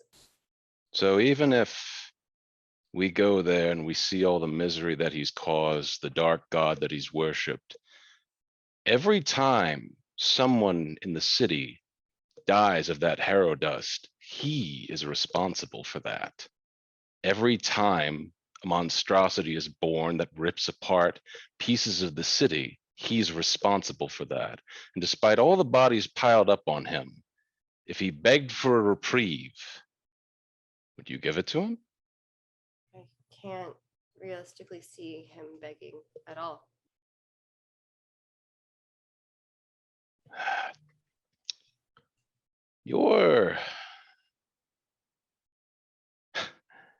Your actions, I must admit, have been disappointing, is the best way to put it. What have I done that's disappointing? It's the lack of what you've done that's disappointing. I don't kill enough people for your liking? No. If you said steadfastly you weren't going to kill your father because he was your father, I could at least respect that. But it seems like you've sat in indecision most of your life. But, as you said, maybe that's who you are, and I must learn to accept that. So I am. I mean, I'm a pretty impulsive person. That's just sort of how I've always operated. Plans don't always go well for me because they're restricting and they hardly ever come to fruition. I understand. So if that's the way you feel, I accept that. So don't worry. You don't have to worry about killing your father because I'm going to do it for you. Whatever decision you make from this point forward won't matter. Punches you in the face. I don't care. Okay. Roll an attack. Okay. Okay. Oh, you punch me in the face? Oh, it was Yeah. really bad. It was That really- wasn't her saying it. She Okay. just plugged you in the face. No. The player was saying that I rolled an Go ahead. 11, which isn't great. That is a miss. V just you say that, V just rears back and swings at you. I stand up, take about 10-foot distance, but I do not draw weapons. Ooh. Where's that coming from? That's not your choice. To You're make. not making a choice, so I'm making it for you. You get to sit in indecision continuously. I'm going to kill your father. You And if your little brother gets in the way, I'll kill him too. you are so much like him. Do you know that? Maybe. Maybe that's what's needed here. Maybe because no one who's ever confronted him was like him is why he's gotten away with this for so long. I'm not a hero. I'll never be one. But the fact that he's never confronted someone monstrous has allowed him to run rampant for this long. He needs to die. His machinations need to fall. And if you won't do it, I will. And if you don't like that, then I guess you'll have to kill me. Depending on the situation, I guess I will. But I'm not going to plan for it because it's still not the person that I am. Well, you need to think about that. Why is planning murder so respectable to you? Planning is respectable to me. And understanding that doing what needs to be done is a reality we all have to face. Your father must die for his crimes. I should have died for my crimes. Either way, you're going to be killing someone evil. So there's no guilt to it at all.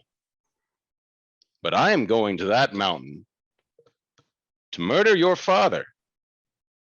And if you want to stop me, then you're going to have to kill me. Or by willing, try to convince me otherwise. Well, I'll see how everyone else feels about it, I guess. Go ahead. Tell Alright. this to the rest of the group. Create this kind of confusion and distrust amongst us as we are about to go up the mountain. I'm not doing Destroy that. any plans we You have are of doing moving that, and forward. you are blaming it and pinning it on me. Though I will say, that's a strong choice to make. I can't stop you. Go ahead. You think I'm not scared gonna- of this? I'm gonna tell them tomorrow, not right Go now. ahead. What? And if they remove me, they remove me. But I'm going to that mountain to kill your father no matter what, with or without them. This needs to be done. It'd be preferable if you were the one to do it, because this is your story, as you said before, but you won't make the choice. So don't worry. I'll make it for you. You can continue to sit on the sidelines as you always have and shy away from confrontation. Look at me. I'm a weak, crippled thug. I'm nothing. I'm the weakest member of this group. I And if you see. can't stop me, you can't do anything. You're such a sad, manipulative person. Very true. You're just like, I don't even know if you mean most of what you say. You're just trying to get a rise out of me because for some reason you feel the need. I mean this. that. I'm going to kill your father. Okay. You've said it enough and you keep saying it as if something different is going to happen. I don't know if it will. But it's important to me that I at least try.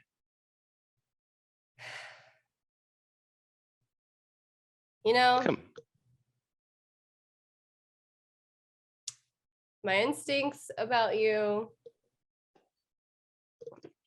or exactly how you view yourself, that you're this terrible, awful person who deserves to die, kind of a thing. I never necessarily thought you deserved to die. I just thought you didn't necessarily like fit in with what everybody else wants to do, since you're always so gung-ho on wanting to just kill people. You know, I started actually liking you, but I see now that I, shouldn't really change my gut instinct and opinion on people anymore. Do you even have gut instincts? This is what a fucking stupid question, really. Like, Not I just really. told you I'm like an insanely impulsive person. Of course I have gut instincts. You can't have impulse without a gut instinct to do something. You act as if I've never fought, never done anything in my life. But that's not true. I have done and accomplished a lot, whether you like it or approve of it or not. You And I don't have. need you or your approval or my dad's approval. So you can just fuck off.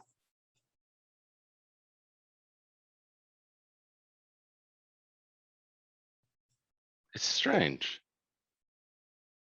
All of what you're saying is true. And yet you can't make a choice as simple as that. I don't understand why you're trying so hard to get under my skin. Not trying to get under your skin. I'm doing the same thing I've done with everyone since the beginning. Facing the reality for what it is, as opposed to what we would like it to be. No, that's not what I'm talking about. I'm talking about the way you're choosing to talk to me. Like you're specifically picking words and the way you say them in order to get a rise out of me and to upset me. I mean, cut short, manipulate me into doing what you want. I don't want you to do anything. I just want you to do something. And I do, and I will. And I don't need you or your approval or for me to lay out an entire plan for you to approve. That's not necessary.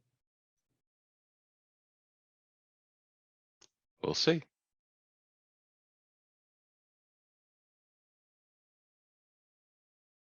I hope you keep this kind of fire as we continue forward. And you're right.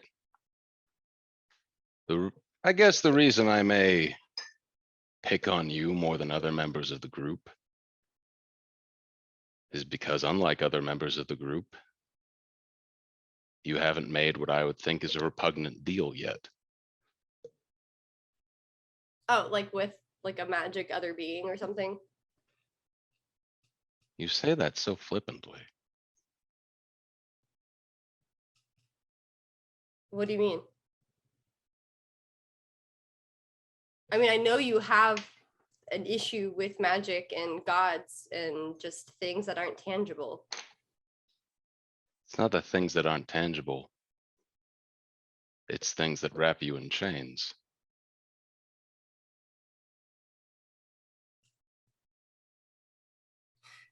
I just hope you make a decision.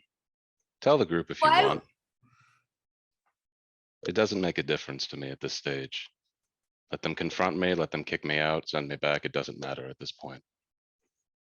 I mean, you and I have literally traded off a soul literally trapped in a lantern, and there hasn't seemed to be too much discourse about that.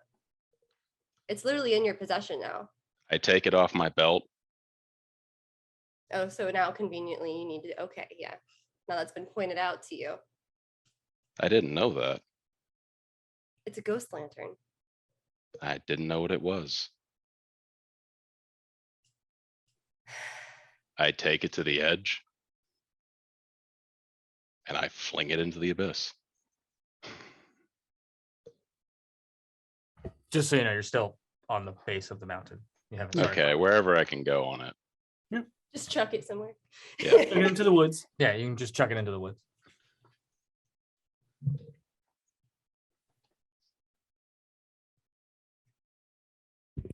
You know, When I die, it will be once, whether by you or something else. I'm never coming back. I will not have my life extended by the magics of the weave.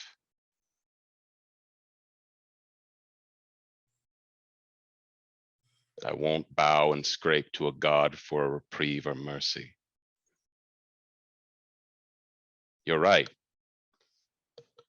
You've accomplished a lot, and you'll accomplish more still. But this is nothing compared to what you will face later on. Okay. A pushy thug saying he's going to steal your story from you is nothing. And if you can't deal with me, then you won't be able to deal with anything that comes after this. You know,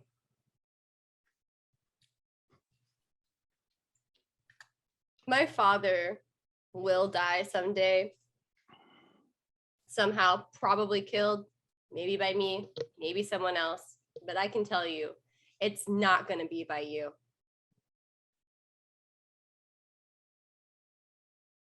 So you say. At least you've made a decision. I look forward to you following through with it.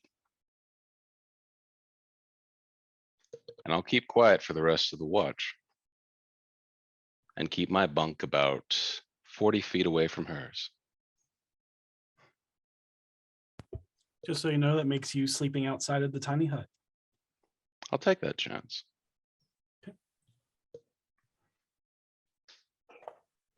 Don't get cold. You are still within the private sanctum, though.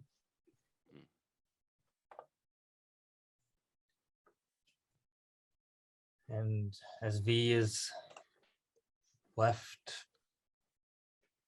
confused with an array of emotions and thoughts, that watch comes to an end.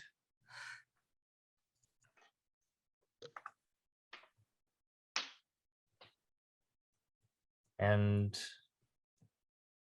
the night was mostly uneventful. However, just as every night, there were creatures lurking around in the shadows, but because of the sanctum, you could only hear them. To keep you on edge a couple of times, wondering if more hunters of Malar were waiting for you. Any spiders? No. Squirrels, remember? Squirrels. Oh, yeah, squirrels. But you did hear the sound of flesh and bone being crushed and devoured nearby. But thanks to the arcane wardings of Vinley, it seemed to pay you no mind, or perhaps didn't notice you at all. Seishin or Kira, you two and Trident are greeted by the light of the sun just peeking through the trees along the horizon as you are shaded in the shadow of the Colossus that is the Star Mounts and the foggy walls that is the private sanctum. A nice new dew covers the dome as you all awake and enjoy the last breakfast with the ranger that has navigated you safely this far before he heads out into the forest alone as you prepare to ascend the peaks once again, or once guarded by V's ancestors. The terrain is tough and jagged, again, like shards of broken blades piercing through the earth, reaching higher and higher into the sky as you ascend. And we're going to do a skill challenge, a little different than what we were used to. In the skill challenge, everyone gets to add to the narrative on how they assist in traversing the mountain. As you head up towards the Clickeri, the former homestead of the Bone Eater clan and first location point on your map to the ritual sites of the Veterox.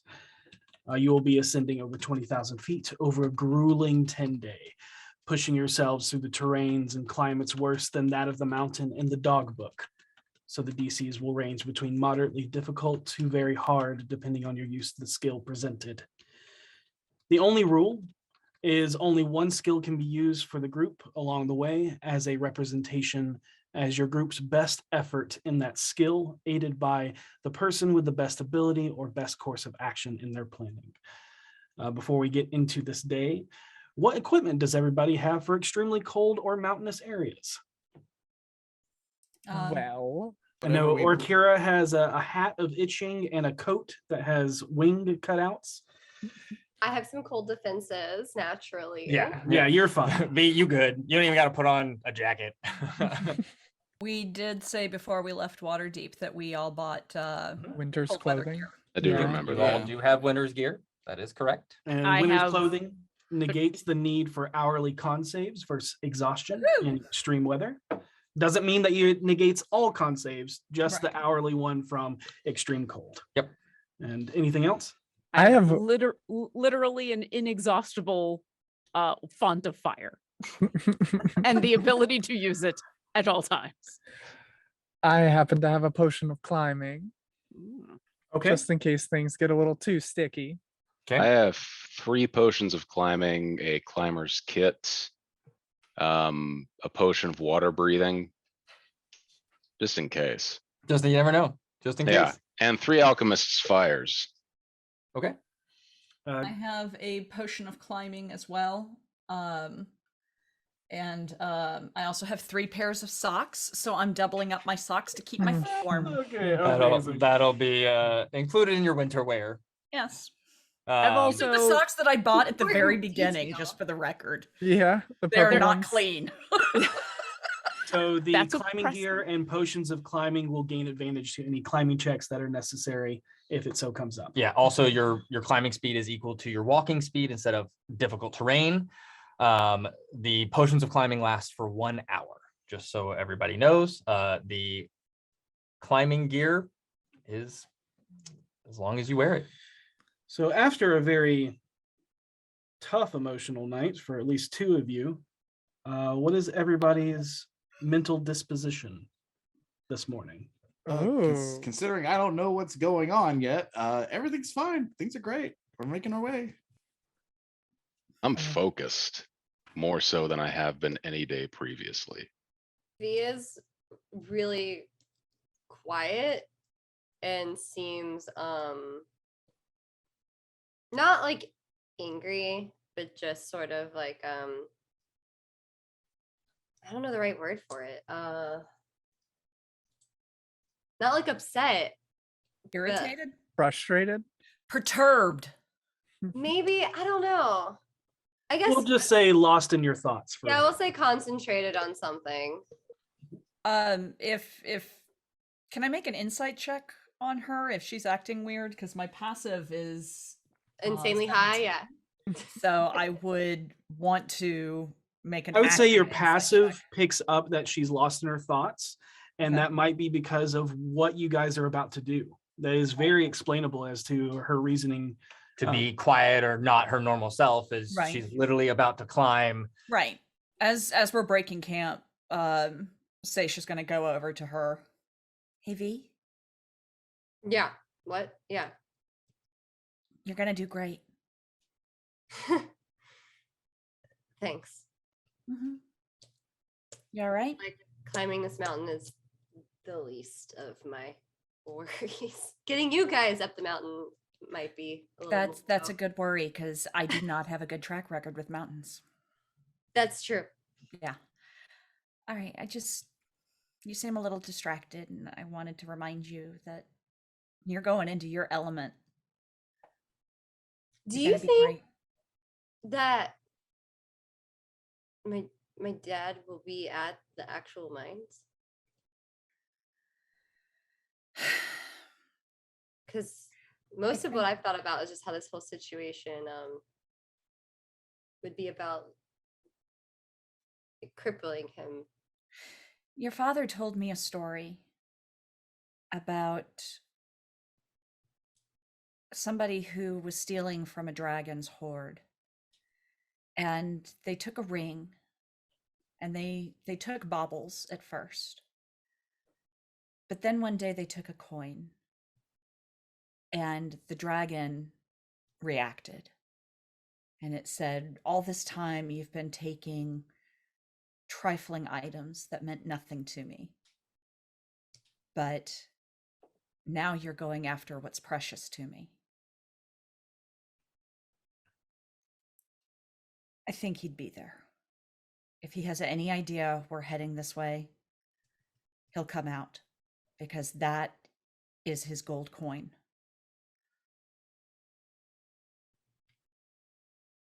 That's my thought, I anyways. told you the story in reference to what?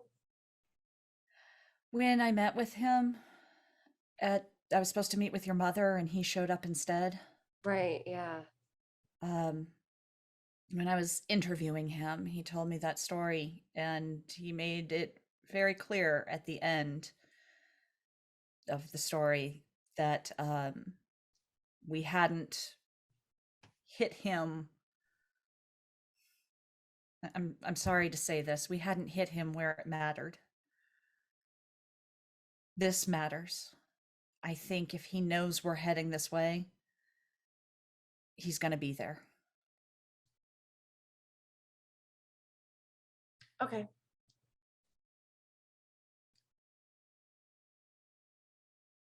But hey, it's going to be okay. We're with you. No matter what happens, you've got us.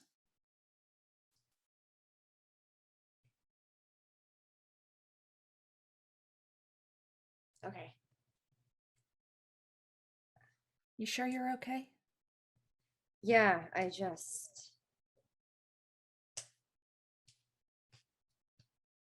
hope, and this sounds weird, but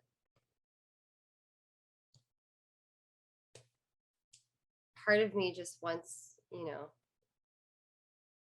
him to live long enough to see me surpass him.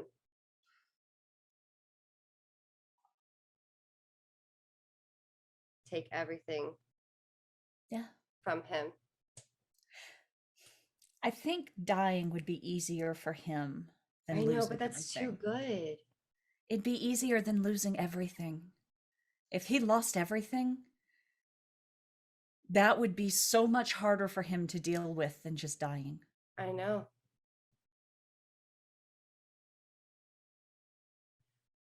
This whole time, my goal is just, I haven't really had a goal, let's be honest.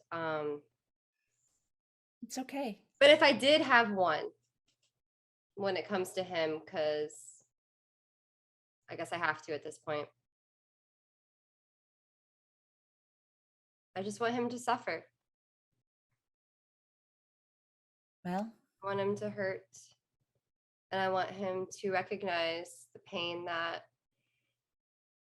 he's caused me and everyone else around him. And I was hoping he wouldn't be there simply just so we could help him suffer instead of have to face him and maybe kill him. V, we can always fight him without killing him. We can Not with people. fight him with the flats of our swords until he falls unconscious.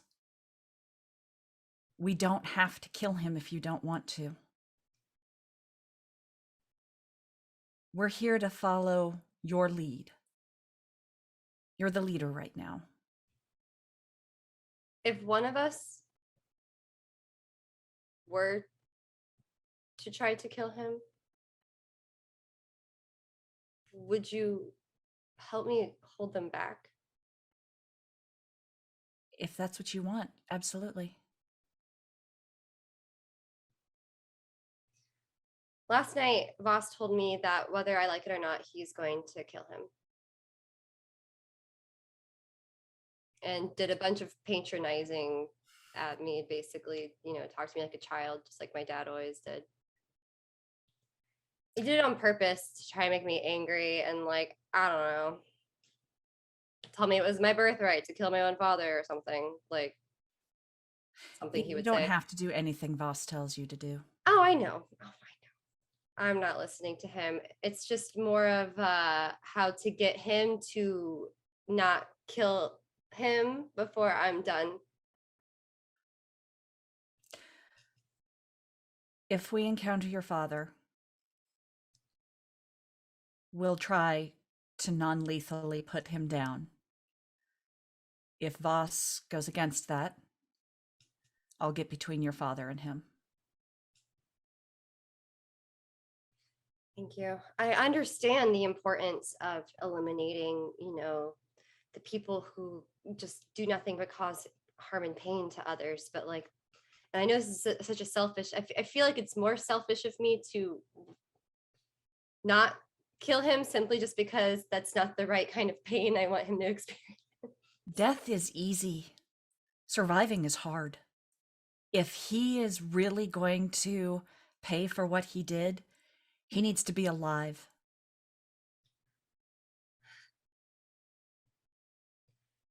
I don't think you need to kill your father. I think you need to show him the wrong of his ways. That's what I want. Whether he agrees with it or not, I need to try.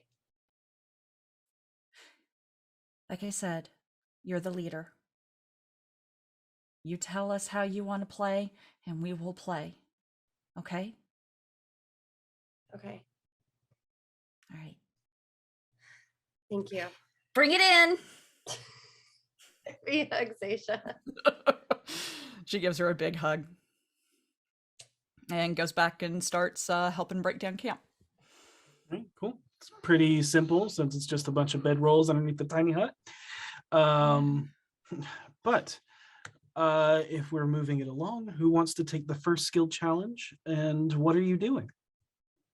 What is the cliff we're facing? Is it a cliff, sheer face, or mountainous up a steep place, or what are we looking at? We'll send you some pictures for some inspiration. This is basically what you're looking at now. There's going to be multiple pictures per link. Oh, Jesus. Oh, Jesus. I don't I mean, it's very anything pretty. going wrong here. And then if you want to show them what they'll encounter when they get a little bit higher. For everyone who can't see the photos, in video games, when they like to hide hidden walls, it's like that. These are the mountains the horses in Skyrim actually can't climb. Right. There's no grass. I was about to say these They are remind- Skyrim mountains. Yeah, I would say it's like a combination of like Skyrim, but also the like Lord of the Rings terrain. Yeah, yeah. It's And just then- horrible. It's Very horrible. difficult to traverse. Lots To- of hiding places. To bring some light, some levity, I'll show you what the Aurora Borealis looks like. Ooh, the weird whispering lights. And if all of our audience wants to see these pictures, we upload them on Discord every Monday. But So- I have one last mechanical question. okay, Because Orkira spent some time this morning futzing over some spell selection and maybe asked Harold for some kind words on convincing her to not prepare her usual suite of stuff in order to take stuff that was going to be useful climbing the mountain. So she has things like she always, or she a lot of the time has enhanceability, which would affect some of these skills. Mhm. At what point is casting that so people have advantage on like the mechanics of it is casting it and then you get advantage on certain things?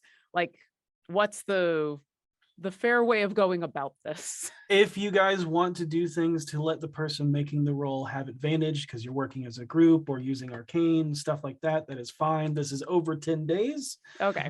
Like I said, these are moderately difficult to very hard skill checks because of the terrain you're facing. Yep.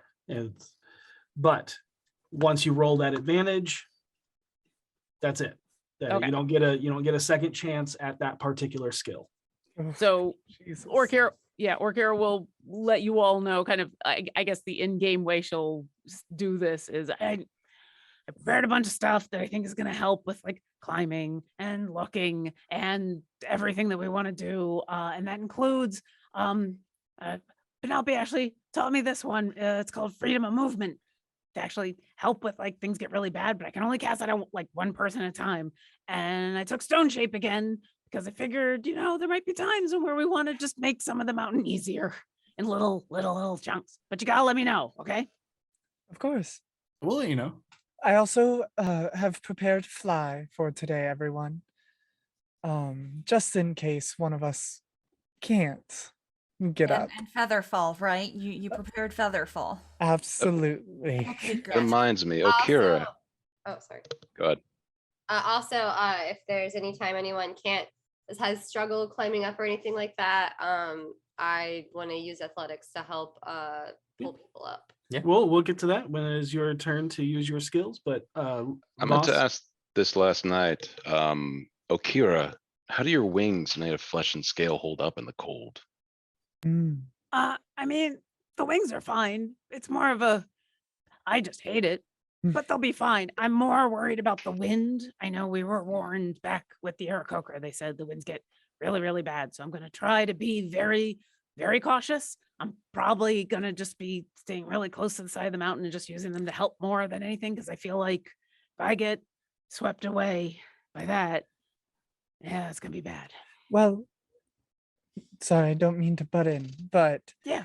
if you do happen to need to take flight and the winds are a bit strong, I do have warding wind prepared as well. So if you were to carry me, it would swirl around us and we would be unaffected by the other wind. My wings aren't corporeal. I can probably fly through it. Maybe. I mean, your wings aren't corporeal, but you are, and the winds are gonna be bad. But yeah, I mean, we'll take it. I'll just be a little extra cautious, and I will try not to complain about the cold. And she pulls her hat a little bit closer onto her head. In any case, I have 50 feet climbing rope as well as 3 potions of climbing, but I would wait until we got to a sheer cliff face that we had to climb Mhm. before I would initiate any skill challenge. no, the skill challenge is like just you guys kind of narrate what you want to do, and we'll, and you basically it's gonna be full narrative control until you get up to the Clicaria of how you guys use your skills as a group to make it up the mountain. So who wants to go first? I can go first with a simple nature check, Okay. just to make sure that we're not stepping anywhere precarious. Not less that, more using my vast knowledge of the outdoors because I hate it to guide us away from any plant life or black ice that might have formed along the sides, if that makes sense. Yeah, And that's fine. Yeah, and less about I want to make this check and more about literally paint us a picture of what you want to do. The ball is in y'all's court. We want y'all to create the narrative that you are facing going up this mountain.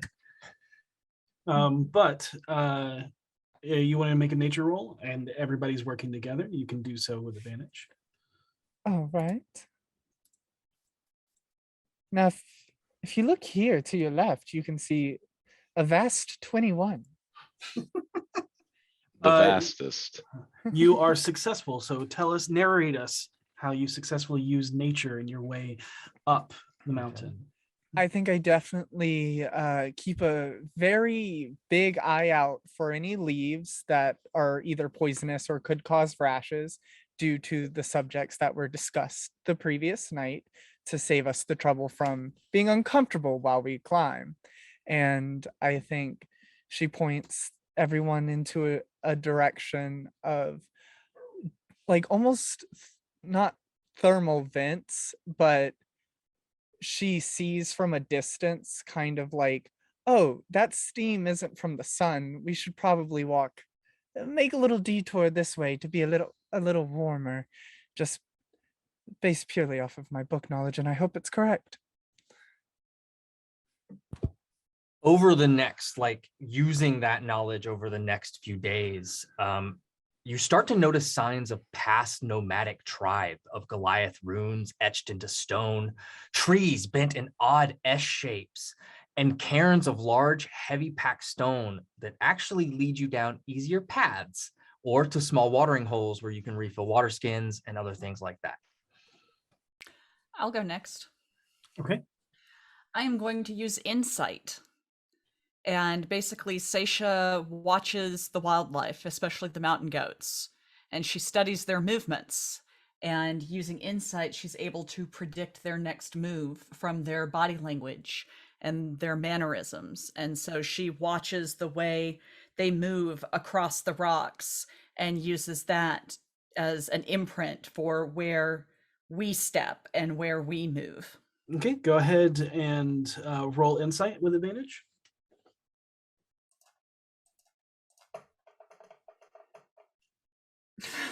$13. I rolled a 5 and a 6. Ooh.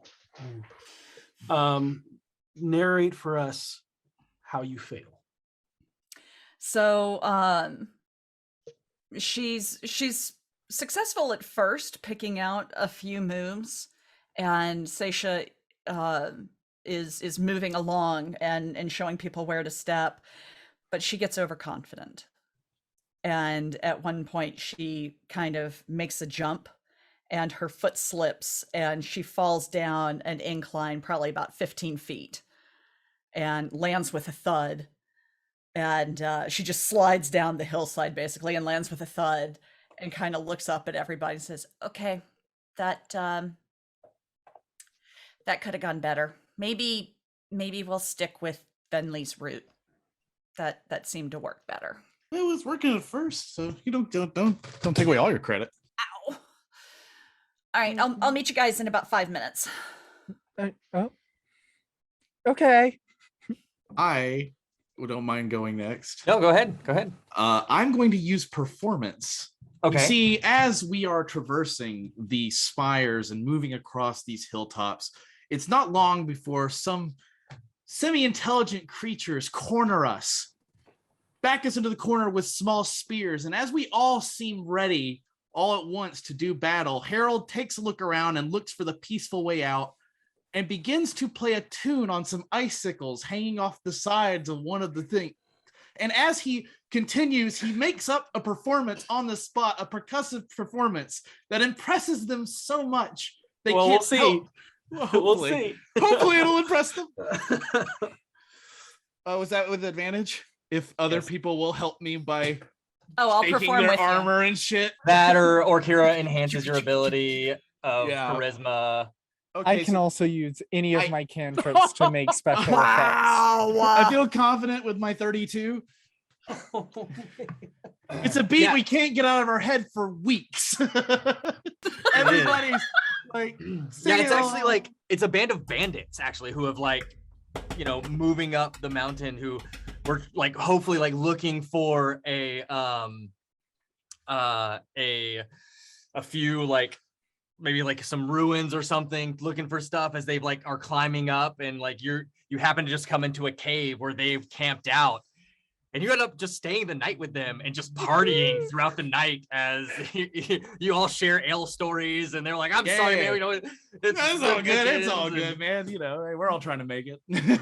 How'd you Yeah, get that's up awesome. here? They all have climber gear on and all the, and That's they actually, So how's this line of they're work? like, "Yeah, we actually have this extra set and gift you a set of climbers gear." Hey, man, thanks. I'll take it.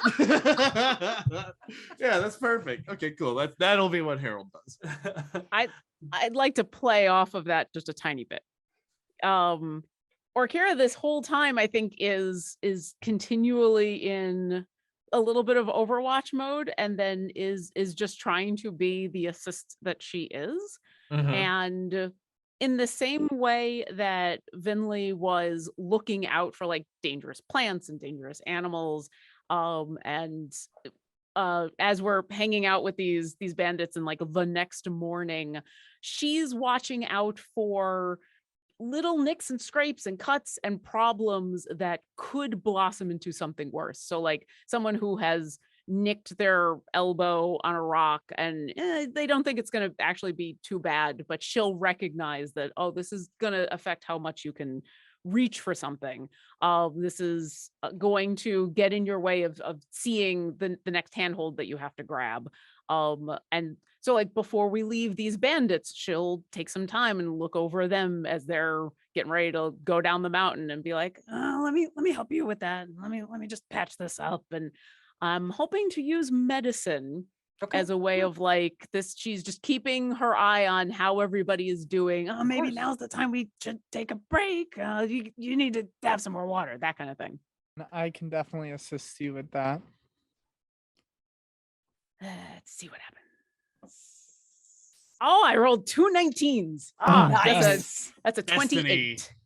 Yeah. Sitting here trying to come up with the DC for that, and it doesn't matter because it passed. Yep. So, quick So, question. yeah. Speaking of rolls, can I use lucky to re-roll mine? You cannot because it has been too long. Oh, But good to know So- for the next time. But there might be another thing that comes up that you might want to use that for. Yeah. Okay. Yeah. Like when a Um, boulder's falling. or when the bandits come back and be like, "Why didn't we kill those guys?" Yeah. They were just so damn nice. Yeah. They're like, wait, I think he charmed us. That song was just that just. No. All right, who wants to go next with their narration of how they make it further up this mountain? Mine is simple. As soon as we reach a clear cliff face, tie a single rope around everyone who can't fly, mind you, unless you want to be in the rope chain. Climb up first using the potion of climbing, and which I'll mark off my inventory now. Using a combinations of the climbing pythons that I have, as well as just natural athletic and acrobatic ability to be able to just help everyone shear the cliff face up. Okay, I will let you That's know it. this. That is going to be athletics. Cool. The climbing potion, as well as everybody's help, would already give me advantage. Can that be used to lower the DC? No, it gives you. Oh, okay, yes. They're both advantage. That's why I'm asking. Because you're using an item Yep. from your inventory, it will Sweet. make DC easier. Sweet. That's helpful. That should be good. 21. Got it. All right. Yep. You help. You just- Okay. And then after you help everybody get up this, you notice that the winds are very strong here. Those that were flying actually had to come to your aid at time, or come for your aid at times. And what the Aarakocra has talked about, the wind that cuts through these rocks and crevasses, especially since they're these jagged spires that don't really allow for smooth rolling over hills, gets extremely violent at times. But working together with the climbing gear and the potion and everything, you make your way up. And at some point, you find an overhang cave as extra defense for the night. And you see cave paintings stained on the stone walls. Hundreds of hands marking the path here as almost a sign of, I was here. And there's even one twice the size of your hand, V. All right. Wow. Should you put your hand? I guess. I mean, it seems to be a rite of passage. V puts her hand there. Okay. Using some of Harold's makeup from his disguise kit or paint, you Oh, paint, right. I need to, yeah. And you- Sorry. It's all good. And you put your hand on the wall of hands. With some red paint, I just sort of do a little handprint. Well, not little, but Yeah. Amongst the others that are about your size. And for a moment, you feel that connection to your ancestors. Whenever you rage, there's always this deep connection, as if you're standing side by side next to all of them, if they were really there. And it feels like that again, as you almost feel all of the hands on this wall. Yep. And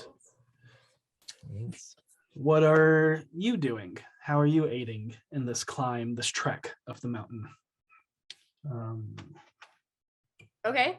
Sorry, I know I said it a little prematurely earlier.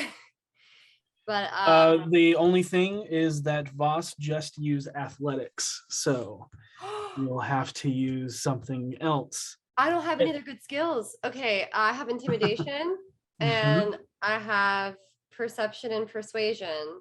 Perception hasn't been used. You could, because you have that ability, tell a sterling speech to Yeah. the group as we I climb the mountain. I could do that. I just thought we were talking about like more specifically. No, No, you it's can how items. it's however you want to narrate you making it up the mountain. I Just love an the idea of option. you intimidating the mountain. I intimidate this mountain. Make Yeah. the mountain your bitch. So it looks like perception is a good choice, and Or persuasion Persuasion. is also very good if you want to use your leader ability. As Seisha said, you are leading the group towards your ancestors. Okay, so I do want to use my I will use the hand wall as a good opportunity to use my antler necklace speech of inspiration. And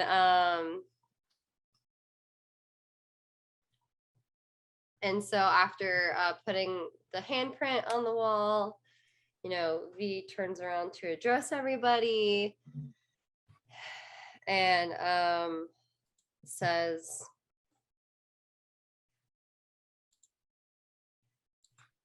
"Thank you all for coming with me on this very personal journey. I really couldn't have even gotten this far to this wall that I didn't know existed until today without you guys. And I truly don't know how to express how much it means to me that you all chose to come on this journey with me and do this with me. I know, you know, maybe we're all out here for various reasons, but I'm so honored to say that you all, for the most part, seem to be here to help me. And sometimes it makes me feel really, really selfish. Sometimes it makes me feel like I don't know, being self-centered or something. But I mean, this is really, really important to me. And I, you know, realize now that I need to erase those negative feelings about this, because I know that if this journey was for any one of you, I would be there as well. And I believe that getting up the rest of this mountain, because we have each other, will be so easy. I feel like we have every resource that we need. And no matter what we come across at the top, I know that we will come out on top and okay, because we have literally killed dragons and faced situations in which we really, really should not have lived. And sometimes we didn't, but then still did. And I thank you for your support and your loyalty and just your overall willingness and drive. You're here. It's my honor to be here to help you. Likewise. Wouldn't be anywhere else. Nowhere in the whole wide world. I could think of a few places, but this seems a little more important. When Venley says I can think of a few places, Stacia just kind of elbows her. But as V's words radiate through you, you all get, what's your charisma modifier be? My charisma modifier 73. is oh my gosh, where is it? Oh, charisma is 13, so plus So plus one. So everybody gets 10 temporary hit points. Ooh, That's beefy. And go ahead and roll me a persuasion check. Okay. advantage. Right? Does the Yeah. necklace give me any sort of advantage with You- persuasion? No, but everybody around you and Orkira can, there's so much in there that you can have advantage on the roll. Okay, cool. I'm gonna need that. 'Cause I Hmm. just rolled a 1, and then I rolled a 19, 24. Okay. So you had 5 successes and 1 failure. So everyone makes it up unexhausted. But everyone was overtaken by a landslide or an avalanche or falling icicles at some point, and takes. Now, are we still hurt from our previous battle? But it's been a few Oh, I days. forgot right? to Oh been yeah, days. yeah. Okay, this yeah, is- long resting. Okay, cool. Yeah. Just making sure. So I want to be long rested before Yeah, you'll you take beat my 20, ass. 20 points of damage. As you just make it up on with that just You're at not- some point Just Y'all shaken take up. 20 points of damage. everybody. Okay. Yep. It's this- As we're leaving the cave that we stopped in, Seisha's gonna kind of hold back and just kind of pull on Voss's shirt. Hmm. And when everybody else walks out, This is V's story. She wants her father to live. He lives, and he suffers for losing everything. Do you remember briefly back to? This isn't a discussion, Voss. I agree. It's not. If you try to kill him, I'm going to get between you. You do what you have to do, and so will I. We don't hear this, right? no. Okay. You make it really hard to love you sometimes, Voss. You'll thank me for my evil when it keeps us all alive. I don't want to survive by evil. Seisha, you already have.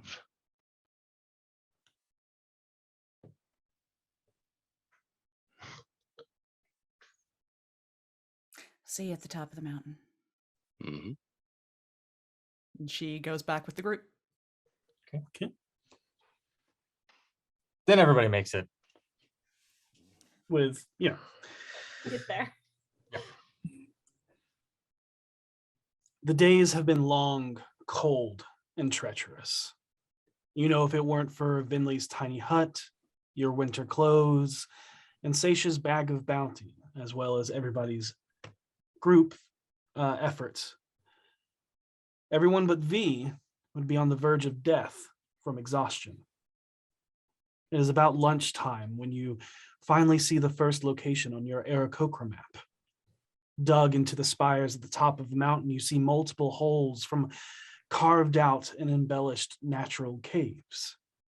Massive scars can be seen raked across the side of the cliff, like claw marks, reminding you of the dragon the Bone Eater clan said they faced many years ago. You notice there are no stairs, no bridges, no built perches, and the only way up is through climbing sheer cliffs or by flying.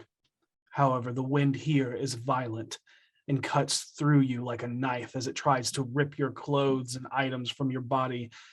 And either way you choose is going to be a hard challenge.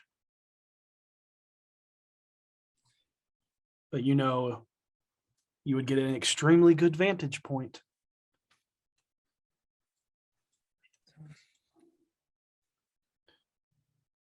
I'm gonna try flying. Well, if you want, I can come with you and I can cast Warding Wind, and wind will surround us, so hopefully we'll be less affected by natural wind. You'll just have to carry me. Okay. I got Actually, an maybe idea better as if well. Kira does that Okay. because she's a little more perceptive than I am. Okay. Whoever's going up there, I can give you protection from energy, and Mhm.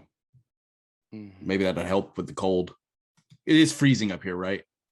Oh, yeah. Yeah. Absolutely. Yeah, like I said, if it weren't for all of the things that you have, you would have died from exhaustion. Or Is Kira, this do where- you want to try flying up?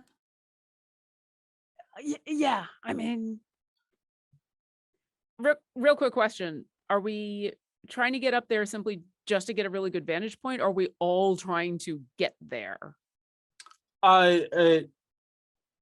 Your choice. I'm letting Okay. you know the most logical, easiest conclusion is that it would at least give you a good advantage. But if you want to do any more, that's up to you. Okay.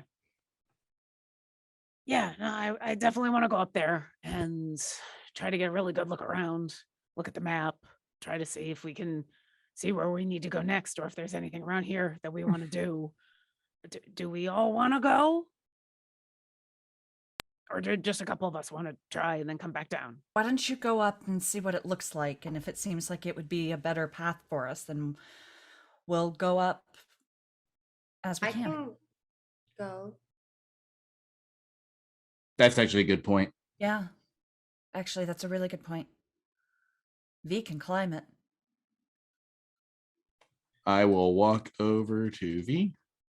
Well, Yeah. do we We'll wanna- do. do we want to do both? Because I don't want anyone to go up alone. But Right. if, We can do both. yeah, I'll watch your back, you watch mine. Yeah. That works Uh, for me. Or Kira, did you want to carry me so I could surround us in protective wind Good idea. so that you're a little less affected by everything happening as her hair is like slapping her in the face? Yeah, and also that means if something happens, you've got Featherfall, so it Right. won't- And I'm right there with you.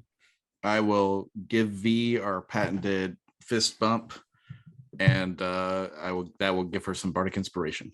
Yay. Oh, I miss being in person right now. I know. I will enhance ability on myself for I always forget which one this is. Oh, this is the owl's wisdom for perception checks. So she'll hold out her arms to Vinley and go, "Oh, That scares me every time. And I've seen you cast the spell so many times as she just kind of like wraps herself around you and like locks her legs. Yep, hold on tight. Yeah, so V, I'll follow you up, and if either of us get in trouble, we'll do what we can." Okay. Who took the second climber's kit?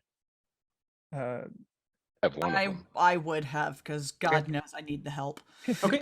Okay, No problem. Got it. So V, you're climbing. Go ahead and make me an athletics check. And or Kira, you're flying. Go ahead and make an athletics check. 17. Oh no. You will 17. Yeah. Are you casting Warding Wind, Vinley? I am. You will have advantage on this roll. Thank you. I was kind of hoping before I roll this, may I make a plea? Orkira is not a strong flyer. She is an acrobatic flyer. She is she learned how to fly in this weird body of hers from a half orc riding an ostrich. And so she is ungainly and not at all the normal type, but what she's had to learn is how to swoop and fly in a way that works for her. And so she doesn't muscle, she is dexterous. Okay. Because you have the warding wind, you will. You can roll acrobatics instead of athletics. Ooh. Thank you. Thank you. Because I can change it to whatever direction you swoop. Oh, we're going this way. So thankfully that's a natural 20 for 26. Nice. All right. There's a lot of thank you, Vinley. Thank you. Hold on. Nope. This one's gonna be a little weird. And You're you both see, deafened. you're watching V just slowly climb up, having to take pauses at points as the wind is like rocking her up against the stone. And the wind slams you against this rock a couple of times, V, and the sting of the cold from slamming and scraping against these rocks across your skin, you take 10 damage. Okay. Just bludgeoning. Okay. And the rest of you watch as Orkira and Vinley basically tumble and spin and like corkscrew up this spire, and it looks wild because it does not look like choreographed performance, but they are constantly moving their way up gracefully, but also tumbling. Is this how dragons normally fly? I mean, to be fair, she's not a dragon. She's a dragonborn. Is this how dragonborn normally fly? I don't think they do. And mean, Sorry, For go you ahead. three, yep, as you enter the small cave, you look out and see the most beautiful veranda view of the Sword Coast stretching for miles. From one of the homes, you can see across the entirety of the high forest and past into the meadow valleys of the green rolling hills to the west and to the myriad of mountains that surround the forest to the east. Takes you back for a second as you just enjoy the view. I'll walk up to V and give her a pat on the back, and while I'm healing her, say, "This is gorgeous. Thank you for bringing us here." This is amazing. Thanks for coming. I can't believe I've never been here. And the three of you look out, and the other three are still below. yep, you see them all kind of like go into these little cubby holes dug into this mountainside. And when you enter these caves, you see it as a disheveled mess of a nest with furniture and decor all made from the weaving of thin branches gathered from the trees lower in the mountains. Scratched into the stone is an unknown language that looks to be a blend of primordial and dwarvish in the style, but with a few markings here and there. In the absence of any leftover, there's no markings of books, scrolls, discarded parchments. It makes you realize that this race of humanoid birds seems to not write much down. Instead, passes information through word of mouth. However, you do see some cave paintings and etchings, but more in the Oran style, similar to the limited script left behind. If anybody wants to make perception checks and stuff like that, you can. I will do a perception check. I'll assist her with a perception check because she is She way already has more. advantage. She Oh, already has that's a very fair point. Can I do like a survival check to kind of, while she's looking for the destination, once she finds it, I want to try and map out the best way to get there on the ground. Oh, yeah, totally. You can do that. And if you want to help Vinley, you can. Okay. I got a 28. Okay. I got a 23. Nice. Nice. Thank you for your help, Pete. You're welcome. Orkira, you don't see anything of note within the cave homes. However, the higher vantage point does let you see the next mark on your scratch-made map. You see 4 pathways carved through the mountain that the Aarakocra called the 4 Claws. On the map, you see that they are indicated to take the 3rd path from the north, but that path looks very hazardous. Hazardous in one way. Vinley, as Orkira kind of points this out, you and V are looking at it, and you see that you notice that the cliff sides of the sheared mountainside have prominent, unstable shale vault lines. The threat of rock slides and rock falls surround that area in every direction. You see, the hazard is that we have to use our legs instead of wings. Continue, sorry. Yeah, I was going to say, but you see the most direct path that leads to the 4 Claws. And it does not look very treacherous until you get to this area. And it's basically these 4 crevasses that cut through these 4 walls of shale rock. And that's basically what you have to walk through in order to get to the next part. And I don't see the long bridge from here. Nope. Okay. And the reason why is because there are more of the mountain that's blocking your view. Oh, okay. Yeah. Well, the dangerous path seems to be the one we most know about. And I'd rather stick with the devil I know. That was poor wording. Yeah, but I get the metaphor. Okay. Anything else you think we can find up here? And you said there's like nothing in this cave, correct? No, but you have to go through here to get to that destination. Yeah. Oh. Yes. We should head back down. I'm going to stay up here because I'm already up here. If I go back down, I may not come back up. So Yeah, maybe we attach a rope up here and I can bring it on down and help the other three up. Oh, sorry, out of play. I think I got confused on to where this cave is. This is the path that you have to go to get to the next destination. Yeah, sorry. The other three have to In- climb. In my mind, the cave was below us, and we were just looking over. Okay, Nope. sorry. I erase Okay. what I said about All going good. back down. Yeah. Do we have rope long enough to do that? I got 50 feet. Okay, that seems like enough. I don't do math well, but I assume it's similar height. It's enough. Oh, Yeah, do you you- use yards on this plane of existence? I'm sorry. It's You way know, I more don't than- know this plane of Yard. existence measurement. Is it metric or is it? Oh my And God. with that, It's 12 chevrons. Does that help? you You know what? I know exactly what a chevron is. So yes. there- you lower the rope down. You went the to rest gas of you- station. The rest of you can climb up with advantage. So go ahead and make me athletics checks. Well, Right. is there a way I can like try to help them up? Like maybe if they hold onto the rope, I can help pull the rope up. The rope is already giving them advantage. Oh, Yeah, I and think it's we've not- got as good as it's gonna Yeah. get. You Never can mind. get them up faster, but again, it's the winds that is the problem, and that's still gonna And it's an athletics check, correct? athletics. That is correct, and you have Ooh. advantage. Everybody knows how athletic I am. 11. Okay, boss 16. and Stacia. 7.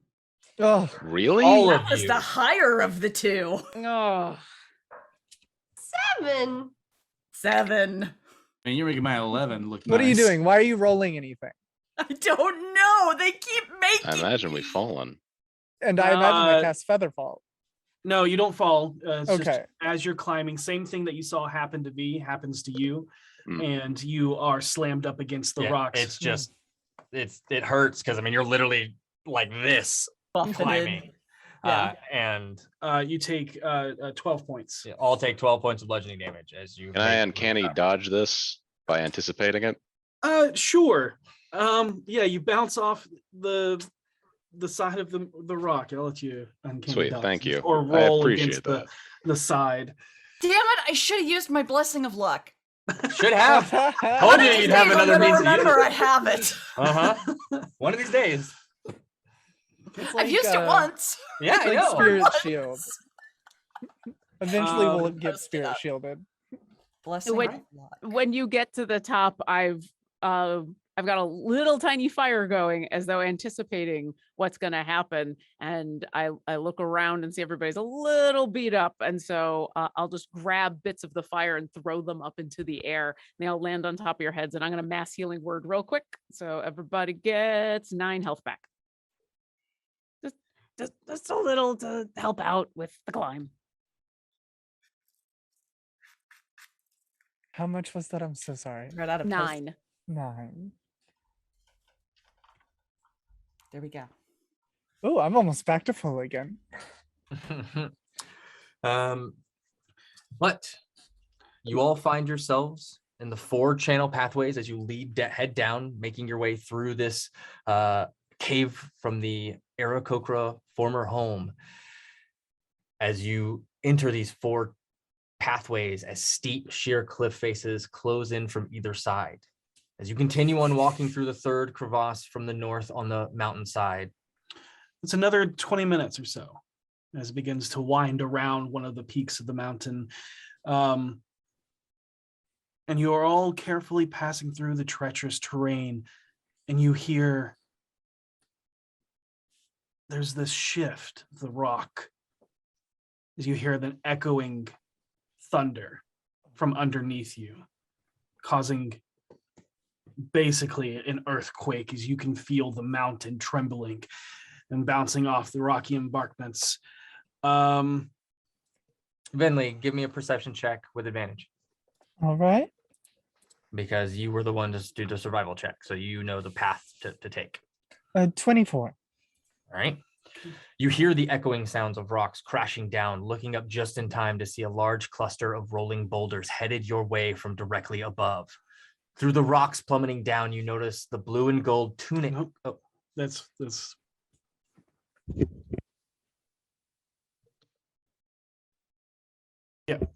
ignore that. Sorry. Old notes. But you see the rocks plummeting down towards you as that is a success. But we're also going to need everybody to make an acrobatics check. Certainly. Can I just go ahead and fail it? Oh no. Wait, did You you say might roll a 20. acrobatics or athletics? Oh, Acrobatics. And we all have a +3, Are you right? sure? That's not No, a saving that's throw. a saving throw, sweetie. Oh, it's a saving throw. Yeah. Well, It's- never mind. Don't get no. You don't get the +3. You only get the +3 on the saving throw. Mhm. I'm going to use my luck Oh, because it's I rolled a not a natural saving one. throw, is what you're saying. Yeah, now is the time. Yeah. Okay. I'm gonna use. I can use the inspiration. Wow.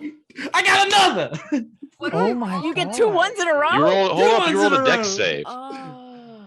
That's okay. It's the same thing. 1 + 6. Oh, Just- okay. It's semantics. Semantics. Yeah. The number's the same. The Yeah. ones. They know what they want. Hmm. Ethan, it's a D8. Correct. Okay. In that case, I rolled a 14. Okay. So that's Harold and V or Kira. What did you get? 13. Okay. All right. Seisha. It's because I'm walking. That's why. 13 because I'm Seisha. Okay. Vinley. 15. Okay. And Voss. 21. All right.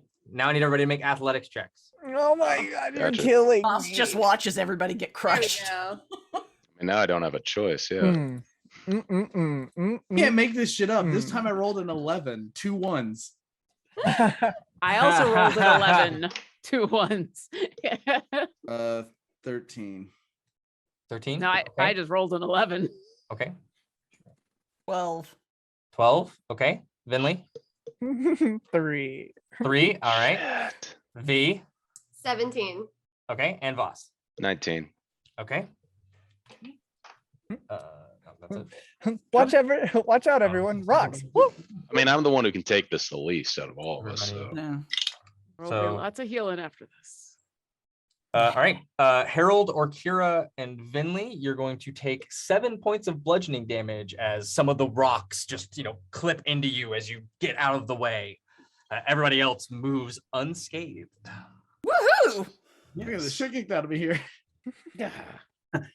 And as you come around this mountain, you come to a cliff face. And stretching across, you see basically a flat.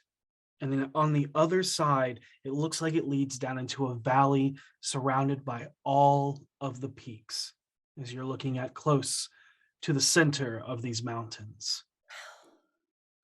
And what is separating you from that place is a deep, deep scar in the mountains, a crevasse that is likely close to 1,000 feet across. And as you look down, at least 200 feet down, but there is a primitive suspension bridge stretched across both. Classic. Through your keen eyes, you can see that, unlike the picture we just sent, it is not kept well, as it has not seen service in probably 20 years. That's disgusting. Nope.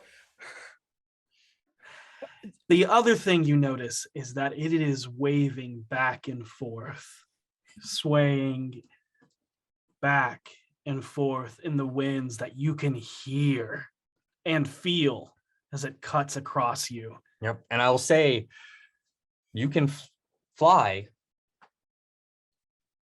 but it's going to be difficult. And if you fail and are not able to maintain your trajectory, there is a chance that you are going to get blown somewhere else. Okay. That's the story of my life, but yeah. Just the winds are that harsh here.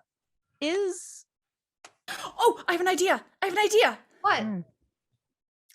I want to use knowledge of the ages for engineering to rig the bridge to be more sturdy. I will tell you right Everybody now. advantage. Yep. And I'm going to tell you right now, with that knowledge engineering, that this bridge is not sturdy and there is nothing that you can do with what you have on your person to make it sturdy. Yeah, that's what you get automatically. Is that yes, it is unstable. The time it would take to repair it. Your eyes did not lie to you. Is is going to be a lot, and you also do not have the wood and the amount of rope you would need to do this repair work. Mm-hmm. Yep. Aisha, Mhm. do you think this bridge would even hold my weight? It's yeah, yes. I mean, you definitely say there. Yeah. There it'll are hold places. it. So you know, with your knowledge engineering, I'll give you that where to step and the path to take to potentially make it across this bridge. And you know that it is strong enough to supposedly hold the weight. It's supposed to hold the weight of a tribe of Goliaths. It should hold your weight. I mean, it was a Goliath crossing at one time, so yeah, Okay, fair. it's been around for a really long time. I have a let me go first. I have an idea before you What is it? go. The winds are strong, yes. Crossing the bridge is dangerous because we may fall off.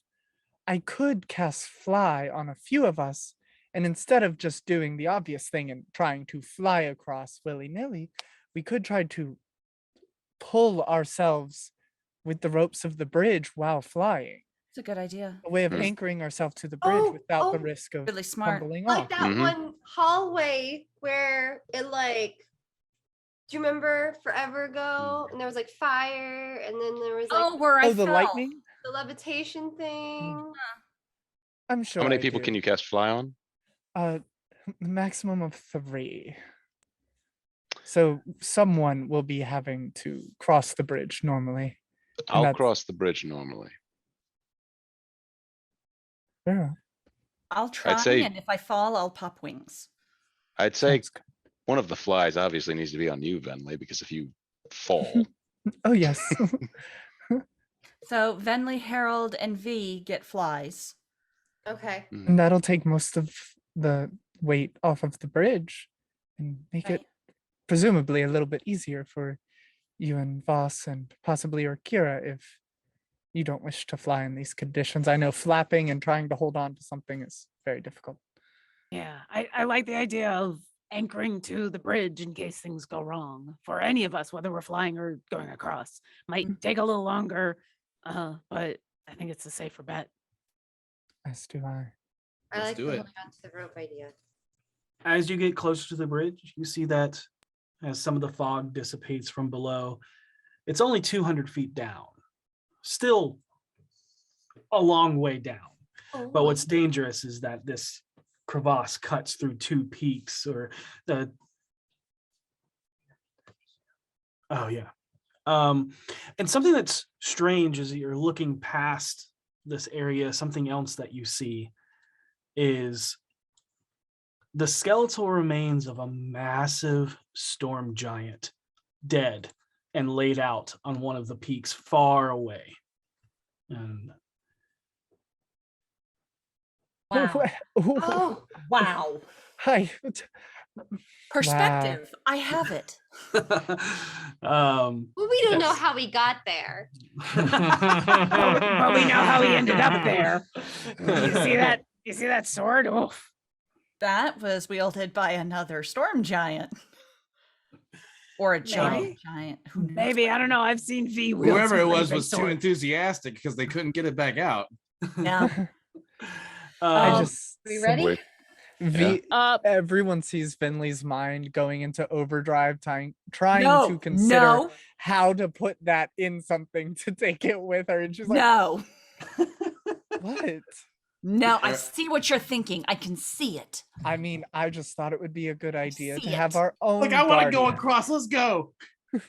Real quick. And just before everybody goes, I'm going to cast Bless at 4th level to get us all. Okay. If you want to downcast it, I can also cast it to get the rest of the people. No, cast it because on then normal. because I'm not concentrating on anything, and that way I can get us all. And if you need to do something else, we won't lose half the bless. So this is D4 for it's attack rolls and saving throws. So in case any of us need to make a save. Cool. Okay. Vinley, who all has fly? Myself, Harold, and V. Okay. All right. All right. I am going to cast heroism on myself so that I don't get frightened while doing this. That's fair. How far is it across? About 1,000 feet. Okay. He looks across and looks down and goes, I didn't expect to feel this way, but we've done a lot of scary stuff as a group, and for me right now, this is scariest. All right. You all using incredible brain power as you all except for 2 of you. I will say, Stacia, you're going without wings first, right? Correct. Because you only have a minute. If I of fall, wings. I'll pop wings, but Yep. I'm going to try to walk it. Okay. Go ahead, and the 2 who are not walking, who are not flying, give me acrobatics checks, please. Oh, it had to be acrobatics, huh? It does. It is light. What did you step. expect? Couldn't be athletics. I mean, No. sure. Go ahead and make me athletics. Stomp across that. Yeah. Oh. First step. Make a dex save. I'm just thinking like iron grip on the ropes. Yep. No, it's as you grip onto these ropes, you feel that they are slick with ice. Oh no. There's ice on it? Oh yeah. Oh yeah. And Well, snow you know who's on not the on boards. it anymore? You still have your luck? Yes, I'm using my Hey. bountiful. I'm using my Hey! blessing of Hey. luck. I was waiting. I was waiting to see if you would remember it. I was I too. even and put when it you on a didn't, I was like, Post-it. I gotta do something here. I've got it on a post-it. Harold- I still didn't think of it. Harold looks I was back so and is just shocked like, by rolling a 0 just for the Just get audience. I rolled a lucky. 0. You should just get lucky. Yeah. Harold's just like, learn from Petunia. All right, let's try that again. Whew. Okay. 14. All right. And what'd you get, boss? 24. I will say that you make it most of the way, Seisha, with your knowledge of engineering, knowing where to step, which boards are going to be more secure, and the way that the ropes are tied. However, there are times that the boards betray you as you go to step soundly and you are stepping on ice and it slips your foot into a non-advantageous location. And you all feel the shift, not only from the wind, but also in Seisha's steps. I can do this. And I need you to make a dex save, Seisha. Damn it. With a D4. You are blessed. Hashtag blessed. Hashtag blessed. 14 plus Pretty good. That's pretty good. 2, so 16. 16. All right. And you slip, but you catch yourself and you're holding. Luckily, you have no fear right now because you're under the effects of heroism as you pull yourself back up and slowly keep moving. And because you guys did all this amazing stuff, Yep. there's a point about 3/4 of the way that you see, that you could not see since it was so far away.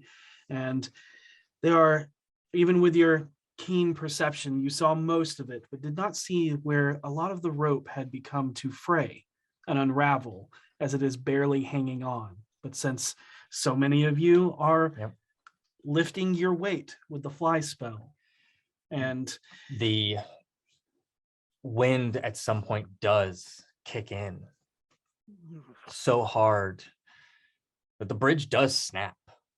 But it is when you're far enough away to step safely onto that other side as you feel the crunch of snow beneath your feet as the bridge falls and dangles across the edge. And what you look down at is this valley that falls into the center of the mountains. And you look around and you can see that every peak, all 7 of them named for the Goliath gods, lord over this area. And you can see old huts made of bone and leathers and antlers covered in snow and ice laid out below you, and you can see a very prestigious area. You can see banners of terracotta red and brown with etched symbols of a mountain with waving lines over its top. The symbol of the Veterox.